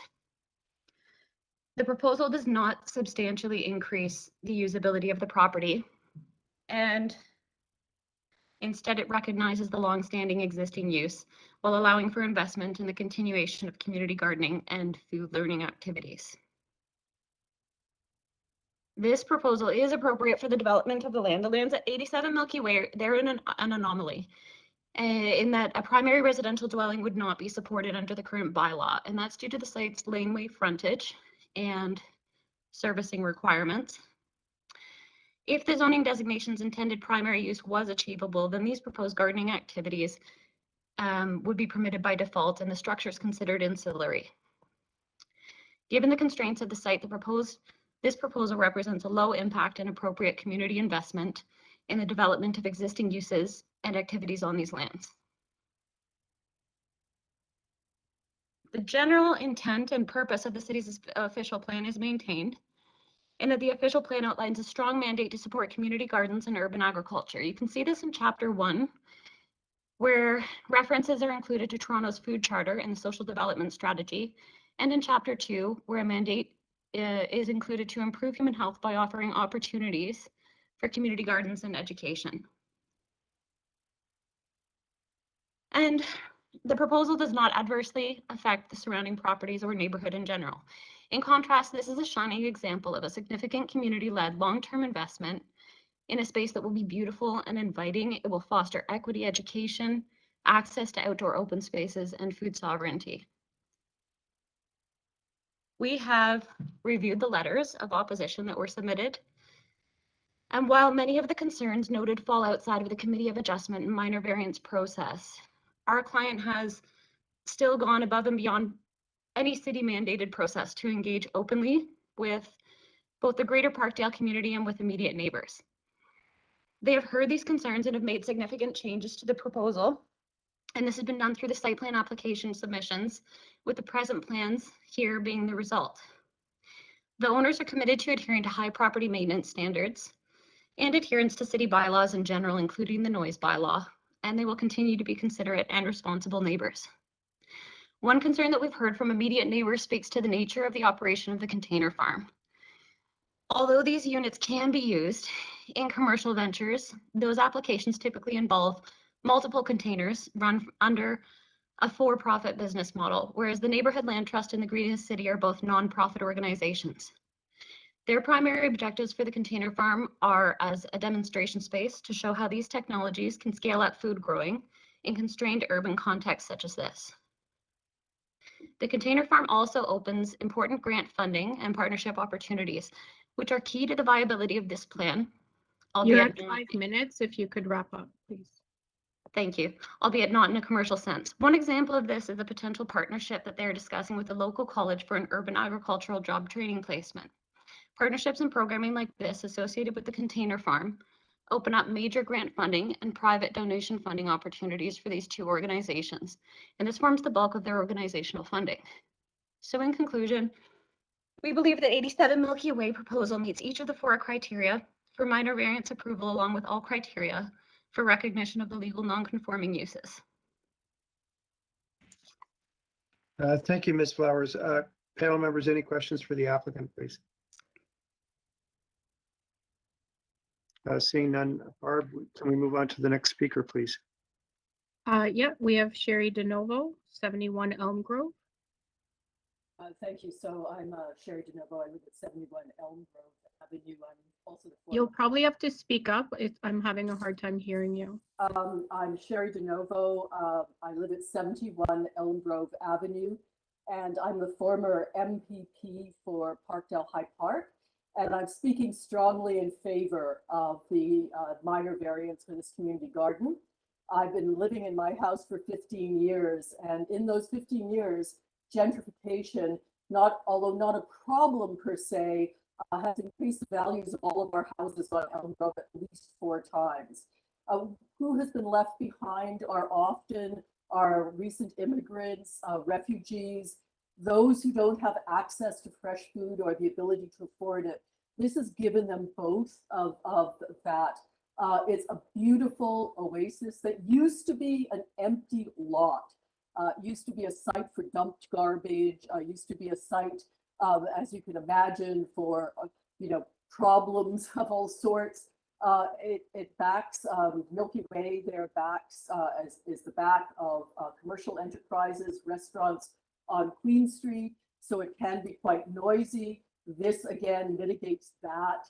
And what it does offer is a real community hub. I've been there for their harvest festivals, for community nights in which all neighbors are invited and all neighbors have participated. And again, backing on an alleyway in a very urban environment, anyone who lives in this, including myself, where our yard backs on an alleyway, should be accommodating some degree of noise, half a block from Queen Street. So what I would submit is that this is not more noise. This is in fact more calm. It's in fact more community.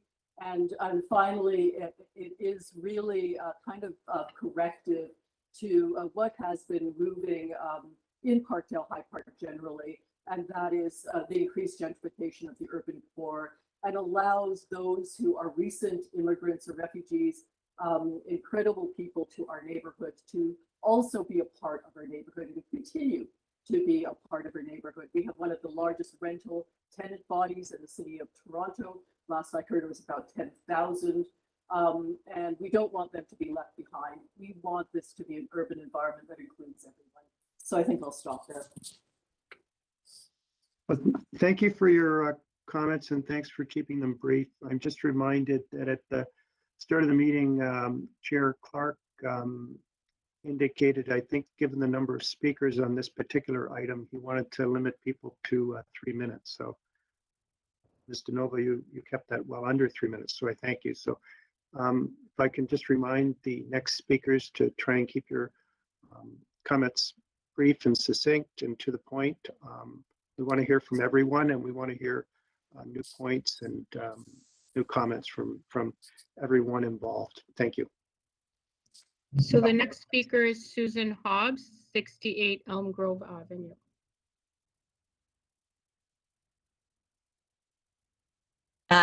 Good afternoon. My name is Susan Hobbs. I'm not sure this is working. I have lived in Parkdale for over 30 years, and since 1997, I've been at 68 Elm Grove Avenue, where my backyard abuts the subject property.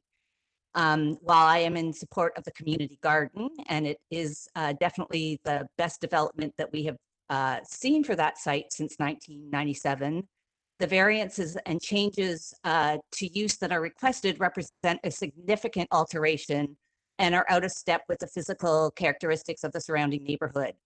I am concerned specifically with the component of the plan that includes the delivery, installation, and continued operation of a freight container to function as a commercial hydroponic farm. I have found no evidence of these structures operating in any residential areas. I searched all North America. And For numerous reasons, this is an inappropriate development in this area. Please note that with one exception, the letters of support that I saw online are not from residents directly abutting the site. They range from 650 meters to 1.2 kilometers away from the container farm, while the letters of objection are from residents 140 to 350 meters away from the site. As submitted, this is not an appropriate development for the area. Thank you for your consideration. Thank you. Panel members, any questions for the presenter? Okay, seeing none, Barb, can we move on to the next speaker, please? The next person is Heather Burns, 70 Elm Grove Avenue.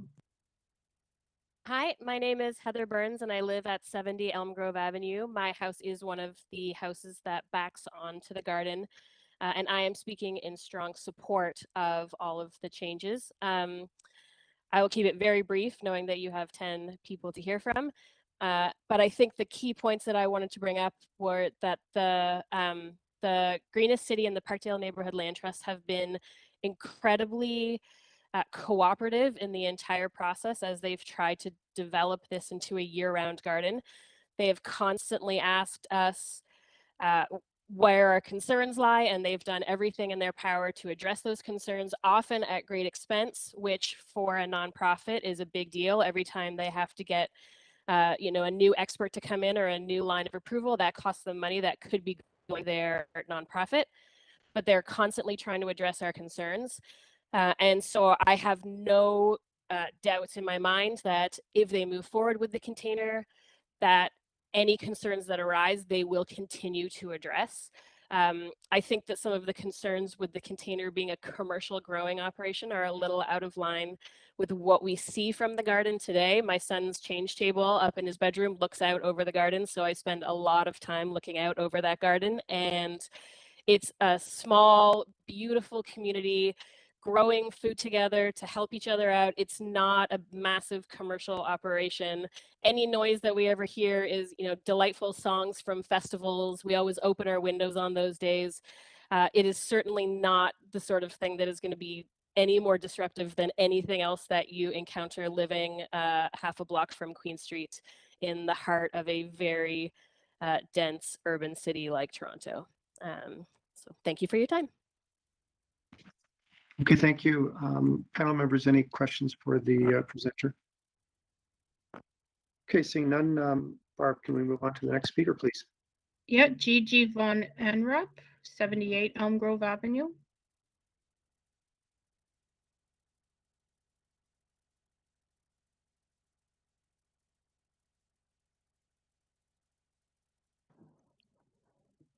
Gigi, you've been unmuted.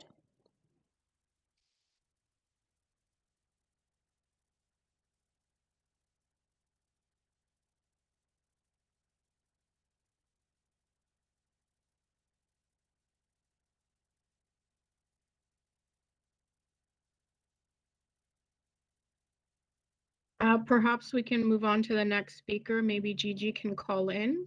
We've got Angela Elzinga Cheng at 220 Cowan Avenue. Morning, or good afternoon now. Can you hear me? Yes, we can. Great, thank you. My name is Angela Elzinga Cheng, and I've been a resident of Parkdale for 16 years, and I'm the executive director of Greenest City. I have expertise in community-based food and environmental initiatives, agriculture in the Niagara region, and community food growing in both Vancouver and Toronto. A core group of literacy English language learners with their teacher have worked together with Greenest City, leading the growing and sharing of the food with each other for 15 years, beginning in 2007 with decommissioned recycle bins. 87 Milky Way is community-owned land. On paper, it says the Neighborhood Land Trust with over 850 members who owns it. At the heart of it, this land will be protected, the space designed and used by community members into perpetuity. Our children's children will be making decisions on how to protect the land. Greenest City on paper is a leaseholder. At the heart of it, it is our mandate given by the community, among other priorities, to use the land to increase food security by scaling up the food growing.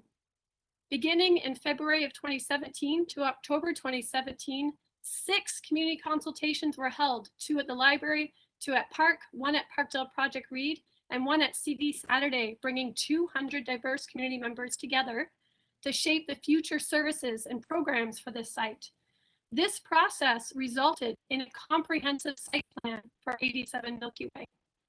The use of the land for increasing food growing as the Milky Way Community Garden is also part of the Parkdale Plan, a strategic plan created in 2016 with over 400 people with the Parkdale People's Economy. In addition, 4 formal meetings were held with the residential shared property line neighbors, whom you've heard from. We have worked hard to address concerns.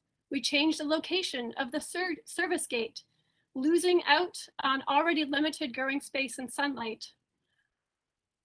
Residents expressed concerns of the location of the container farm, the potential damage done to a large tree, the noise, and the look of the container farm, and the use of the food. To address this, we hired a noise consultant to advise us and have received a report and recommendations that keep us well within the bylaws. The container farm is purpose-built, lower than a majority of the buildings, unlike all the condos, and can be quite beautiful as a showpiece.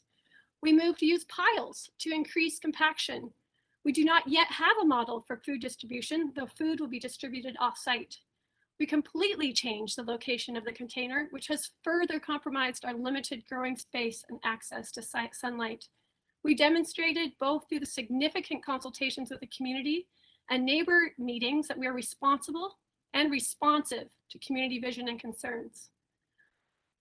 Our purpose-built container farm to address the biggest issue is a vital way in this densely populated community on land we are protecting together to increase access to healthy food. Much like the other models that can be found all over Canada, especially in Northern Canada, for year-round food growing for people who are low income. Our neighborhood is densely populated. We are facing quickly rising food costs. Space everywhere in Parkdale is getting taken up by condos, and the climate crisis is only getting worse, and we have an opportunity here. This design includes a pergola, raised beds, a purpose-built container farm, and a rammed earth greenhouse. The plans for these structures must include scaling up the existing food growing, demonstration and education, youth and adult employment training, and gathering space, which are keys to a thriving, resilient community. Thank you. Thank you. Panel members, any questions for the presenter? Okay, seeing none, Barb, can we move on to the next speaker then, please? We have Steve Evans at 76 Elm Grove Avenue. Yes, good afternoon. It's Steve Evans from 76 Elm Grove Avenue. I'm one of the properties that. Sorry, Mr. Evans. Steve, you'll could you- need to speak up. Oh, Go sorry. ahead, Ange. Can you guys hear me? Sorry, could you speak up just a little bit louder? Yes, can you guys hear me now? A little bit better. Are you able to maybe move closer to the microphone or? Like right up against the screen here, but yeah. How's Oh, that? Yeah, that's a little bit better. Thank you. Okay, thank you for letting me voice my concerns. I'll be pretty brief. I'm a professional engineer in Ontario. I think it's beneficial for you guys to know that because I'm knowledgeable of codes and standards, experienced in the detailed review of documents, and in general, I present kind of data and facts. I submitted to a letter to the city. You guys have it on record, outlining legitimate concerns that I think need to be addressed. But I do want to go on record that I believe there is a resolution to ensure that the Green City and the garden does move forward. I've reviewed a bunch of the letters, both the supporters and the ones objecting it. And I think it is prudent that the committee focus on those of us that are most affected. You'll see that the residents in direct proximity are largely an objection. The garden is easy to support. They do good things. They're good people. I know Angela, Darnell, Josh, I know the whole crew well. But it seems that the opinions of support are focused on the fact that they are, good neighbors and enjoy the idea of a community garden. There are benefits. This is true, but it does not focus on the rules that must be followed to build and use the land as designated, which is why this hearing is actually taking place.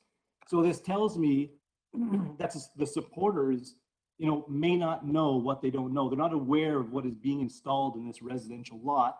They're not aware of the details, or they're either that or not impacted with the container farm.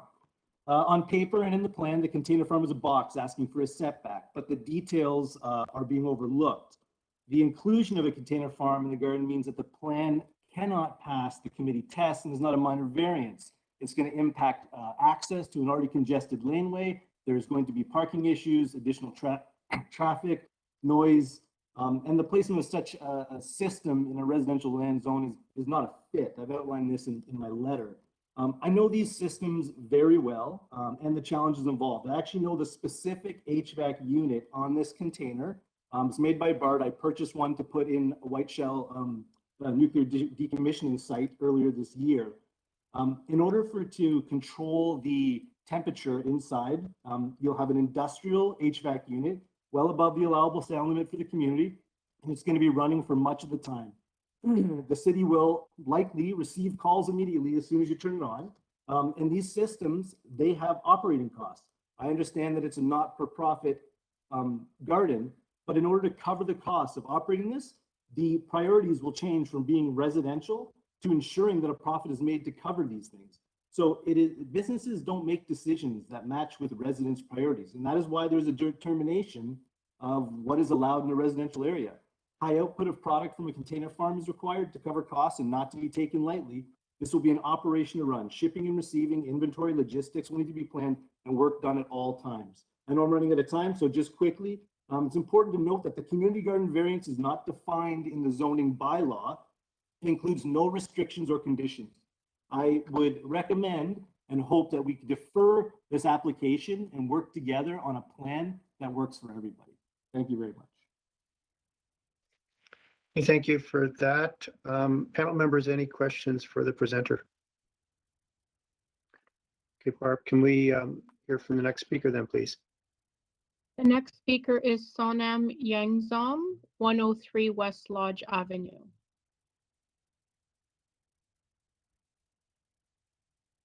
Hi everyone, my name is Sonam Yangzom. I live apartment 103 West Lodge. Then I speak in the Tibetan. 이게 최신 때문에 최신 때문에 내 밀기 같은 최신 때문에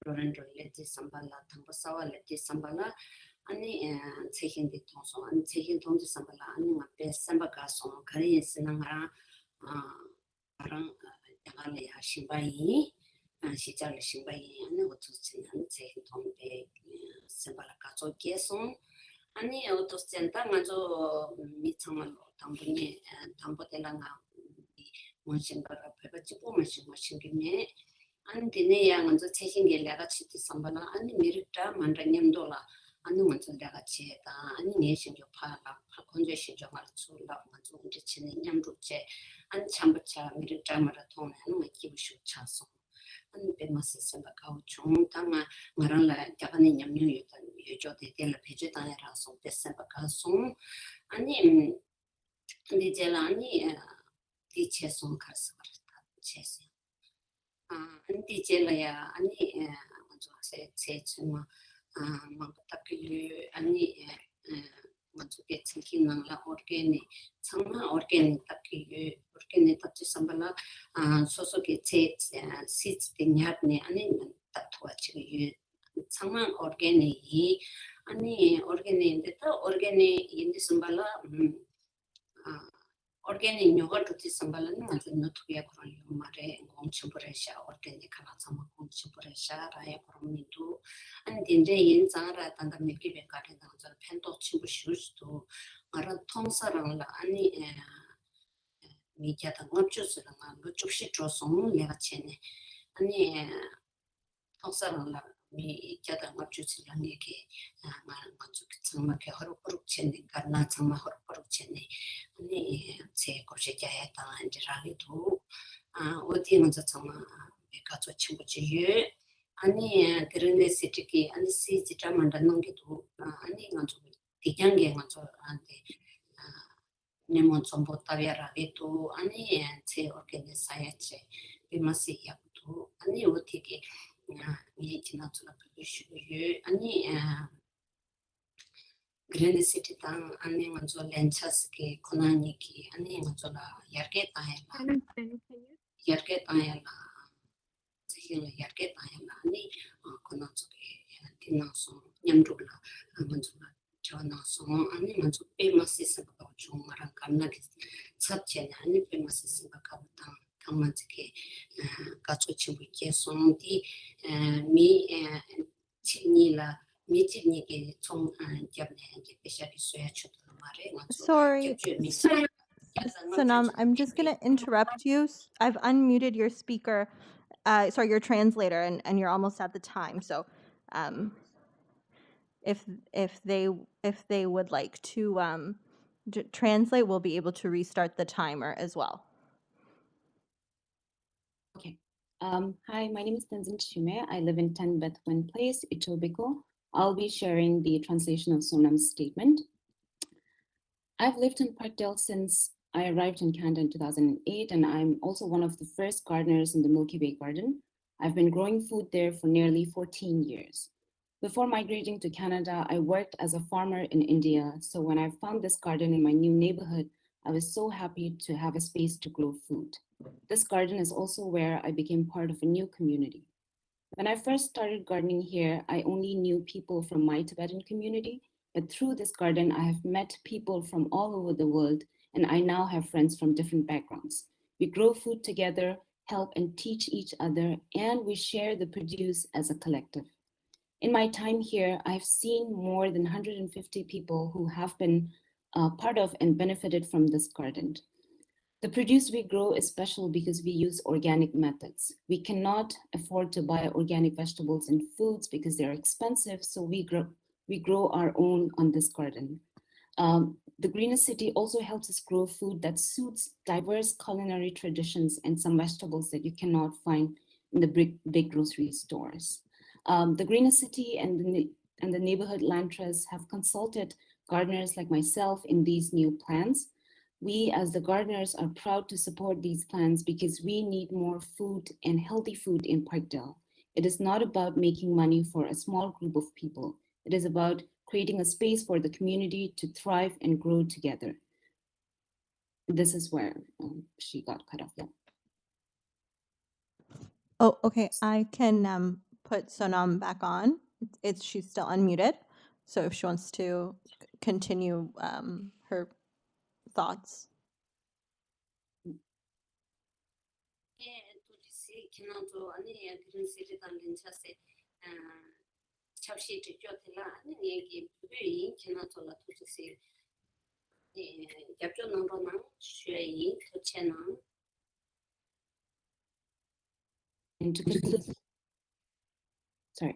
And to conclude, it says, I would like to request the committee to support Greener City's application and their plans to grow more food for the benefit of the entire community. Thank you. Okay, thank you for that presentation. Panel members, any questions for the presenter? Okay, thank you. Barb, can we move on to the next speaker, please? Rhonda Tatel-Payne, 203 Westlake Avenue. Hi there, you can hear me? Yes, we can. Go ahead. Oh, okay, great. Thank you. So yes, my name is Rhonda Tatel-Payne, and I live at 203 Westlake Avenue in East York. However, I do work across the city with the Toronto Urban Growers Network. And these are growers who are backyard growers, community gardeners, nonprofit organizations, and urban farmers. So I've been doing this work for about 20 years, and I would say I've partnered with Greener City since 2013. So it's been really great to follow the development of the Milky Way Garden as a community hub. I'd like to say in the course of my work, I encounter a lot of misunderstandings that come up about urban agriculture.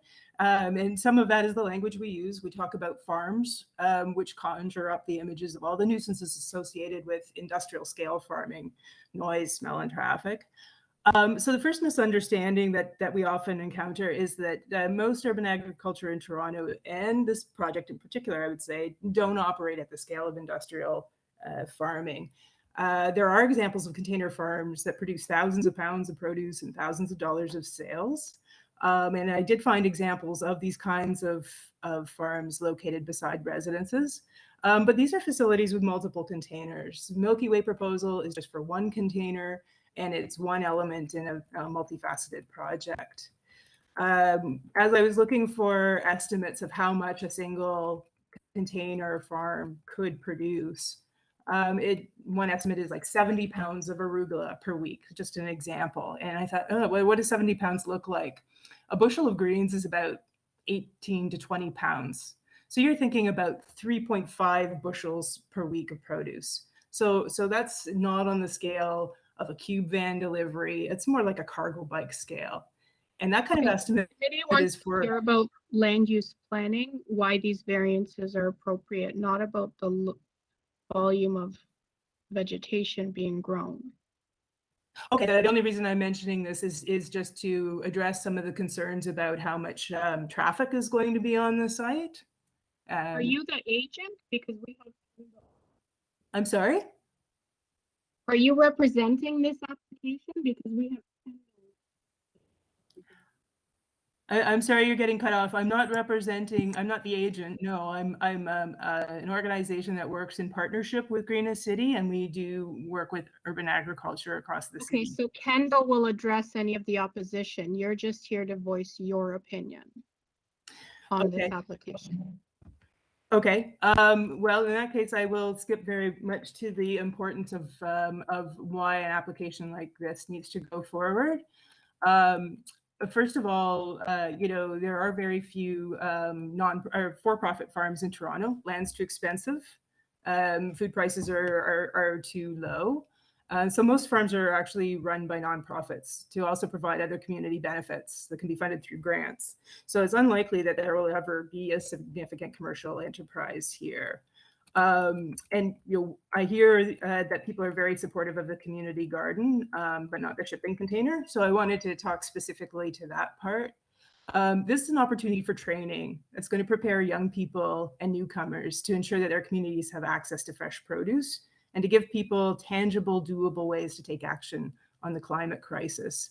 And this direction came from consultations with the community that green jobs are actually a priority. And the other reason why this is important is I just heard from a colleague, they got funds for building a greenhouse for the community. They've got their permits, but the problem is they're having trouble hiring with someone to run the greenhouse who has the skills. And, you know, let's wrap up, please. Sure. I just wanted to say that you know, there are new community farms emerging all over the city. The need for this skill set is there. What we need are spaces where people can get that training and experience. And at that point, I will say thank you for your time. Okay, thank you. Panel members, any questions for the presenter? All right, thank you. Barb, can we move on to the next presenter, please? We have Esther Marshall representing 201 Cowan Avenue. Good afternoon, the chairman and committee members. My name is Esther Marshall. I am part of the Church of Epiphany in St. Mark Parkdale at Cowan Avenue, and the church shares the west property line of 87 Milky Way, which provides an interest for us. As part of the Church of Epiphany in St. Mark's work in Parkdale community, in particular, these issues, partners were sought who shared the common goal of helping to reduce poverty through improving food access, education, and affordable housing. The two such partners found were Green City and Parkdale Neighborhood Land Trust. The land owned by the Parkdale Neighborhood Land Trust, where the Milky Way Garden is situated, and the garden is managed by Green City. I have to tell you that the Milky Way Garden is a key contributor to improving food access in Parkdale. Also, it is a space for safe social gathering that helps to support the lonely and the depressed, as well as to provide some employment opportunities. Green City is an outstanding neighbor and an asset to the Parkdale community. It seeks to ensure the availability of fresh food for financially challenged or low-income members of the Parkdale neighborhood. And in collaboration with the Church of Epiphany and St. Mark and Trust, Greener City conducts programs in growing, cooking, and sharing food for adults and kids of different ages. In closing, I'd like to add, because of the time restraint, that we people strongly support the efforts of Greener City in their proposal to the Milky Way Garden to expand their role in ensuring a sustainable food supply within the Parkdale community. The net result of this is, of course, would be a reduction in poverty, less hunger, more affordable access to healthy and nutritious food, hence better health. Additional outcomes for the Parkdale area. I leave you with this. Would this not be of great economic, social, and environmental value for the city, for the area of Parkdale? Not just for that neighborhood, but for the city of Toronto.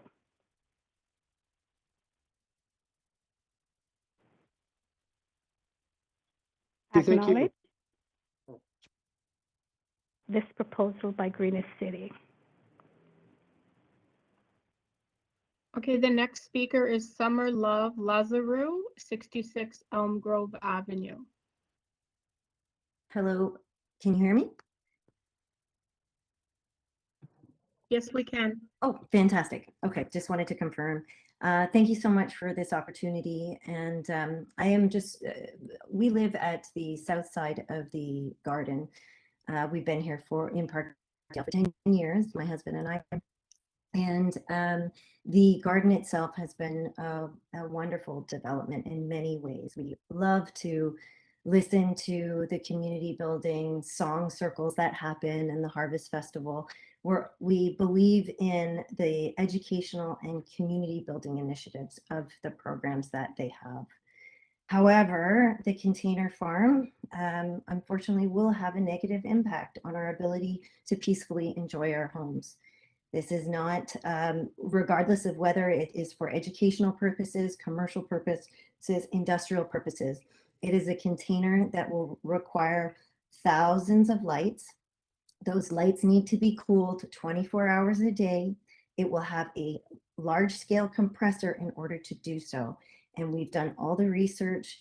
It shows that it will emit as much as 67 decibels of noise, which is at 10 feet from the unit, which is 4 times the allowable sound stipulated by the Toronto noise bylaw. I know that the committee does not rule on noise, but by allowing the container farm to be rolled into this application, which I believe it was definitely rolled in for their purposes, I see, we will be adversely affected. And we ask that the committee consider adding conditions and define the community garden more in residential terms. Whether, especially since this is a residential zone. And if not, unfortunately reject the garden variance altogether. We believe in the community building initiatives, and we really did want to support this application. We have spoken with Greener City and have been involved in all of the meetings, and we really appreciate the changes that they made. But all it did was move the problem to other neighbors. The container farm, as it exists, is not suitable for a residential lot, and I appreciate the time that you've taken to consider all of the variables. That's all. Thank you. Okay, thank you. Barb, I guess we'll hear back from Kendall Flower. There's just one more Gigi we weren't able to get a hold of, so we'll see if we can get her now. Okay. Well, some Tibetan one spoke totally in that. Hi, but yeah, Gigi? after listening to Sherry and then Heather, and then this Tibetan woman, Hello, Sue Hobbs, Gigi? We can hear you. Hi, Gigi. spoke, but she sounded angry, which Hi. is a shame. I think she was nervous, but she sounded angry. Hi, Gigi. I'm going to unmute you now, and you'll be able to speak. And then that Angela. Hello.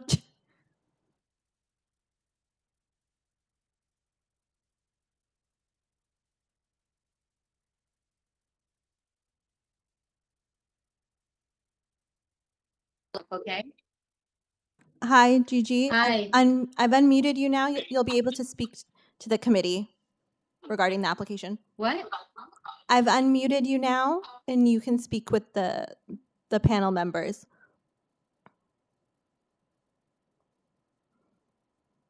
Whenever you're ready. Hi. Yes, we can hear you.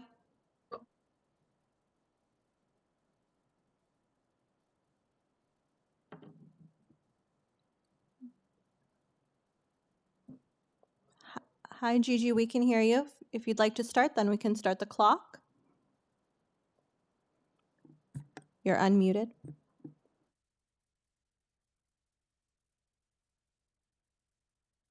Okay, we can go back to the agent, Kendall Flower.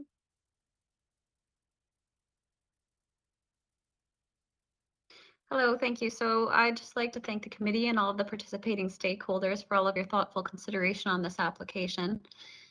In response to neighbor Susan Hobbs regarding the proposed container farm, I just wanted to clarify that the container farm is not a repurposed freight container or a shipping container. It's a new purpose-built unit fabricated from high quality, modern, durable materials. The side paneling, for example, is commonly used in both modern residential and commercial building siding. And the system runs on smart systems with auto monitoring and remote alert technologies. So the actual time per day that's needed to operate and maintain the unit is only 1 or 2 hours for one person. There's no need for regular vehicular access to the site. And so the container farm does not represent an intensification of activity, human activity or use on the site.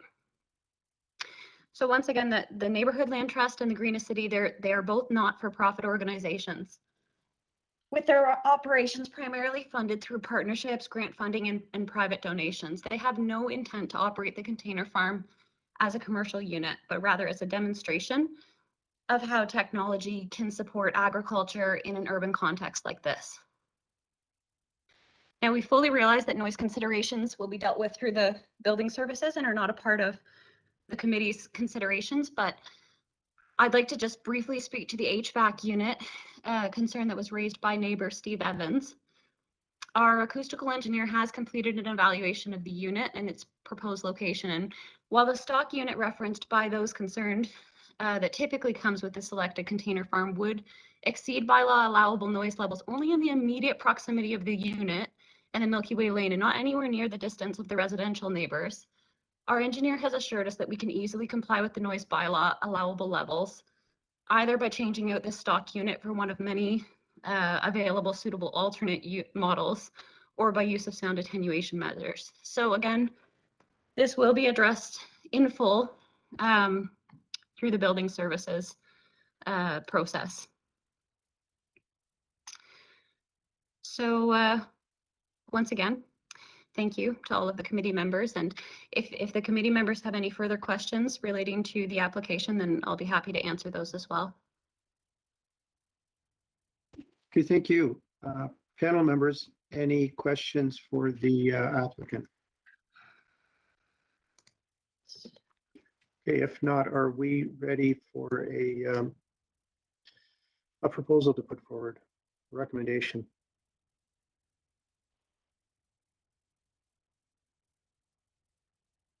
Mr. Taylor? Sorry, Mr. Taylor? Yes, Mr. Chair, I commend Kendall for her passion and dedication and knowledge about this business area. I think a community garden is a terrific idea, especially in Parkdale. I'm fully supportive of it. Thanks to all of the speakers who spoke so eloquently and passionately in favor of the project.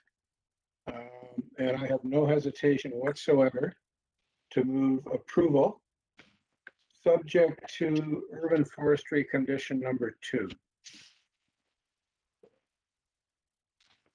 Okay, thank you. Do we have a seconder for that? Happily second. Okay.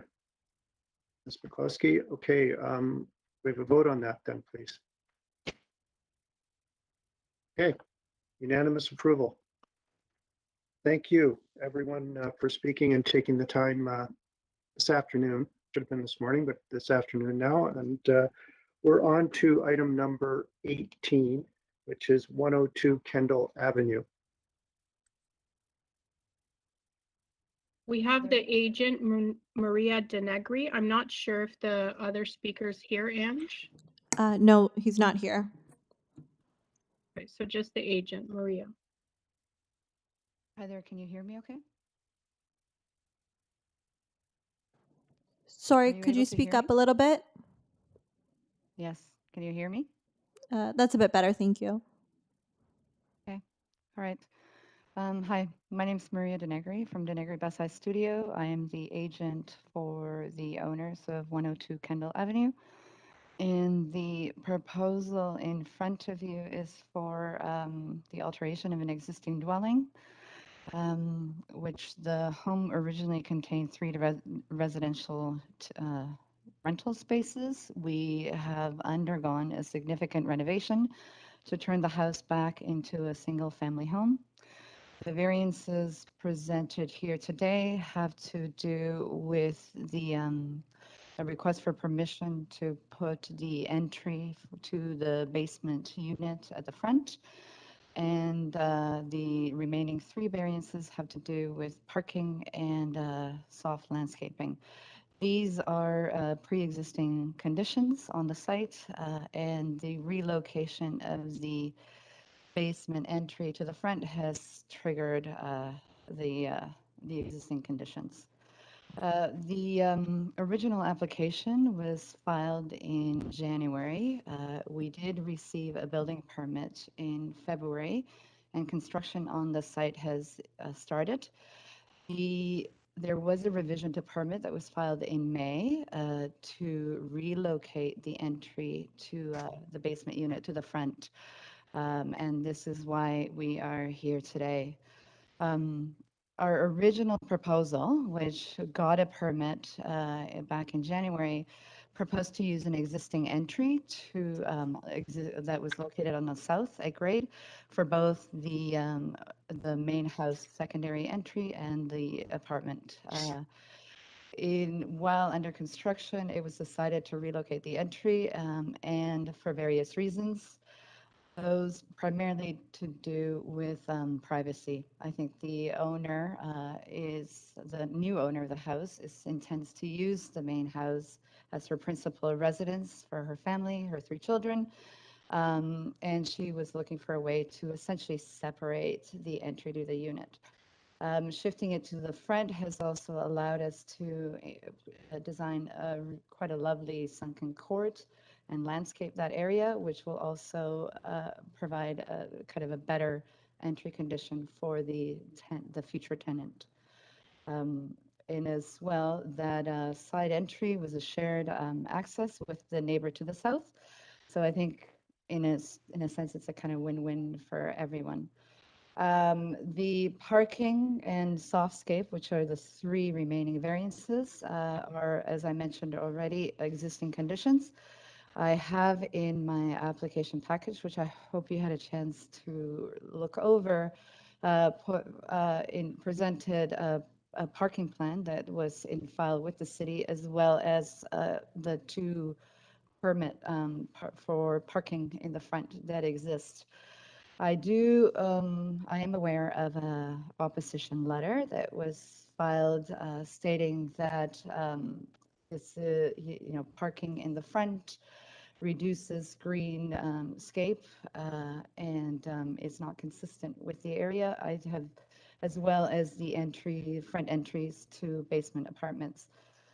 I've also, in my package, provided a sampling of examples that exist in the neighborhood further along on KENDAL Avenue, as well as Walmer Avenue, which is one block over. The annex is an inner city neighborhood comprised of, large stately homes that are very well suited to accommodate more than one residents. And I think that the proposal in front of you is in keeping with the neighborhood and as such is minor in nature. As well, the renders should show that we are making a very concerted effort to essentially hide that entry with landscaping. The client, the owner of the home, is actually a landscape architect.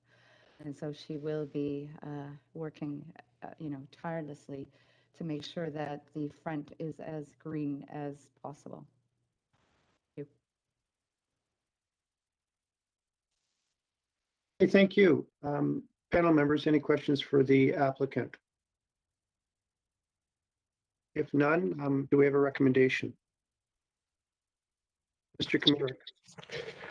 I find the application to be minor and desirable. I note that both neighbors are in support, both the immediate neighbors, and therefore I would like to move approval with no conditions. Okay, do we have a seconder? Mr. Taylor? Okay, all those in favor? Okay, you have approval. Now we move back to item number 3, I believe. What about 19? Item 19. Oh, 19, okay, sorry. I gotta flip my page here. Number 19, 78 Jackman Avenue. Hi there, Jordan Winters, Wayback Architects. I'm the agent for the owners for 78 Jackman. Okay, do you want to give us a brief explanation as to what you're seeking approval for and why we should be approving it? Sure, I'll try and go really quick. Thanks for having me today. We're asking for a single variance for this project. Essentially, we are reconstructing an existing addition to this house. We're asking for GFA. It's a slight increase of what's existing. The allowed GFA is 35%. The existing house and additions that are there already is at 70%, and we're asking for a slight increase to 76%. And what this does is it allows us to create a more functional ground floor in addition. We have worked with the immediate neighbors. We have 3 letters of support for the kind of adjoining neighbors and whose properties touch the property. We also have worked really carefully to create a massing for the reconstructed additions that meet setbacks, sidewall heights, and basically the volume of the addition. We think it's in keeping with the neighborhood. We think these variances are minor because the existing house is located in an established neighborhood block with similar scaled houses with similar densities on similar lot sizes. I think that's as brief as I can be. If there's any additional questions about the drawings or our proposal, I'm happy to speak to them. Okay, thank you. Panel members, any questions for the applicant? Mr. Taylor. Yes, could you tell us how the existing 70% FSI came into being? Is that legal non-conforming, committee of adjustment approval? How did that situation come about? Legal non-conforming. It has been there. So that 1-story aluminum addition to the rear that's being demolished, that's been there for quite a while, I take it. I believe so, yes. Thank you. Any other questions for the applicant? Or are we ready for a recommendation then?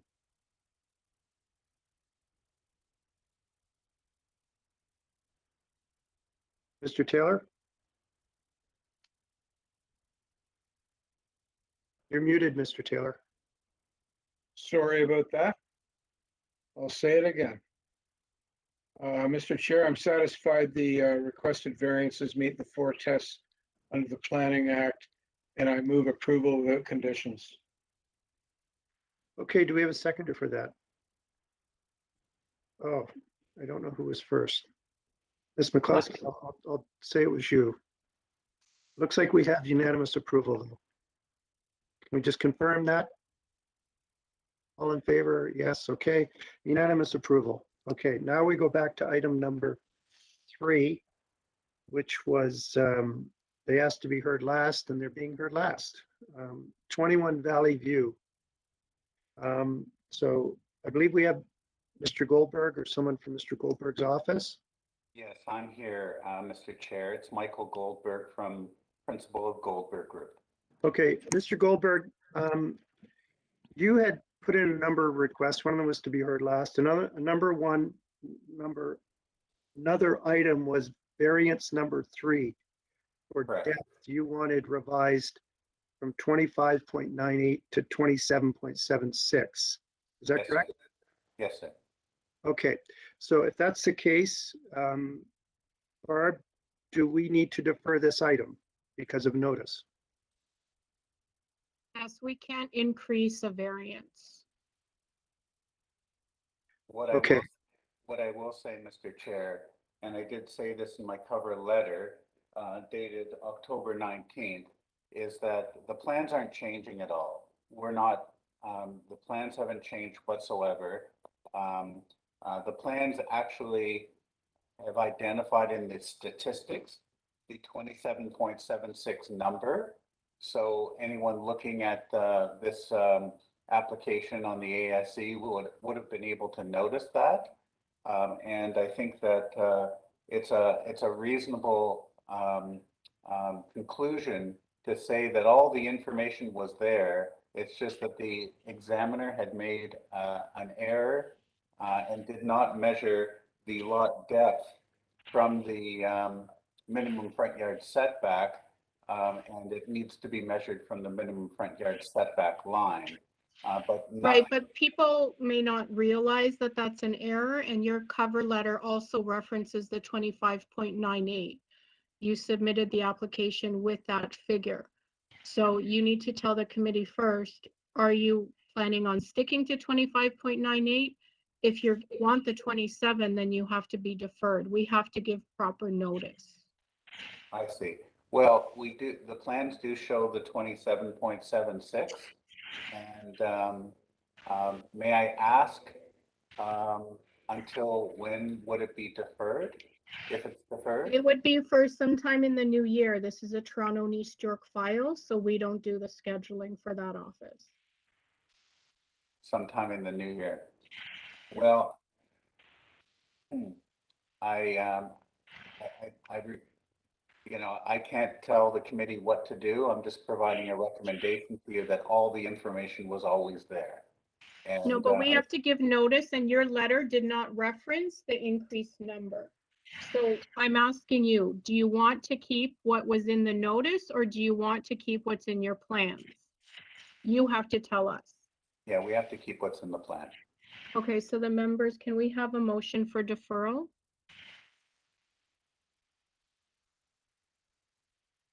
Mr. Taylor? Yeah, Mr. Chair, I'll move deferral to enable the correction to be made in the notice. And I would also take the opportunity to suggest to Mr. Goldberg that he resolve the difference of opinion with engineering and construction services on the matter of the easement. I can say, through you, Mr. Chair, to Mr. Taylor and all of you, You're in the middle of a motion right now, so. With all due respect to Mr. Goldberg, I don't really think it's necessary to hear from him on this. What we have on file is a city department saying one thing and Mr. Goldberg saying something else. And if this ever comes back before me, I would like to see that issue resolved. I would like to see a letter from Mr. Goldberg or Engineering and Construction Services saying the other party was correct. Because right now there's a dispute between an agent and a credible city department that needs to be resolved. But anyway, that was just a comment. My main motion is to defer the application to enable correction to the notice. Okay, so we have a recommendation for deferral. Do we have a seconder for that? Mr. Kamirik? Okay, all in favor? Okay, so that's. That is deferred to submit a Okay, Sorry, can't hear the secretary. Sorry, that's deferred to the next available hearing date to submit proper zoning review with accurate variances that match plans and to resolve issues with engineering and construction related to the easement. okay. So we're through the morning items. It's 2:51 right now. What time should we be coming back for the afternoon 1 o'clock items? So we'll resume. Sorry, Barb, you broke up there. All right, we'll resume at 4 o'clock, 4 just to give everyone a chance. So anyone who's paying attention on YouTube, we will restart a new stream. And if you're on WebEx, please be patient. We'll be resuming at 4 o'clock with the afternoon time slot, starting with item 20. Okay, thank you. See everyone.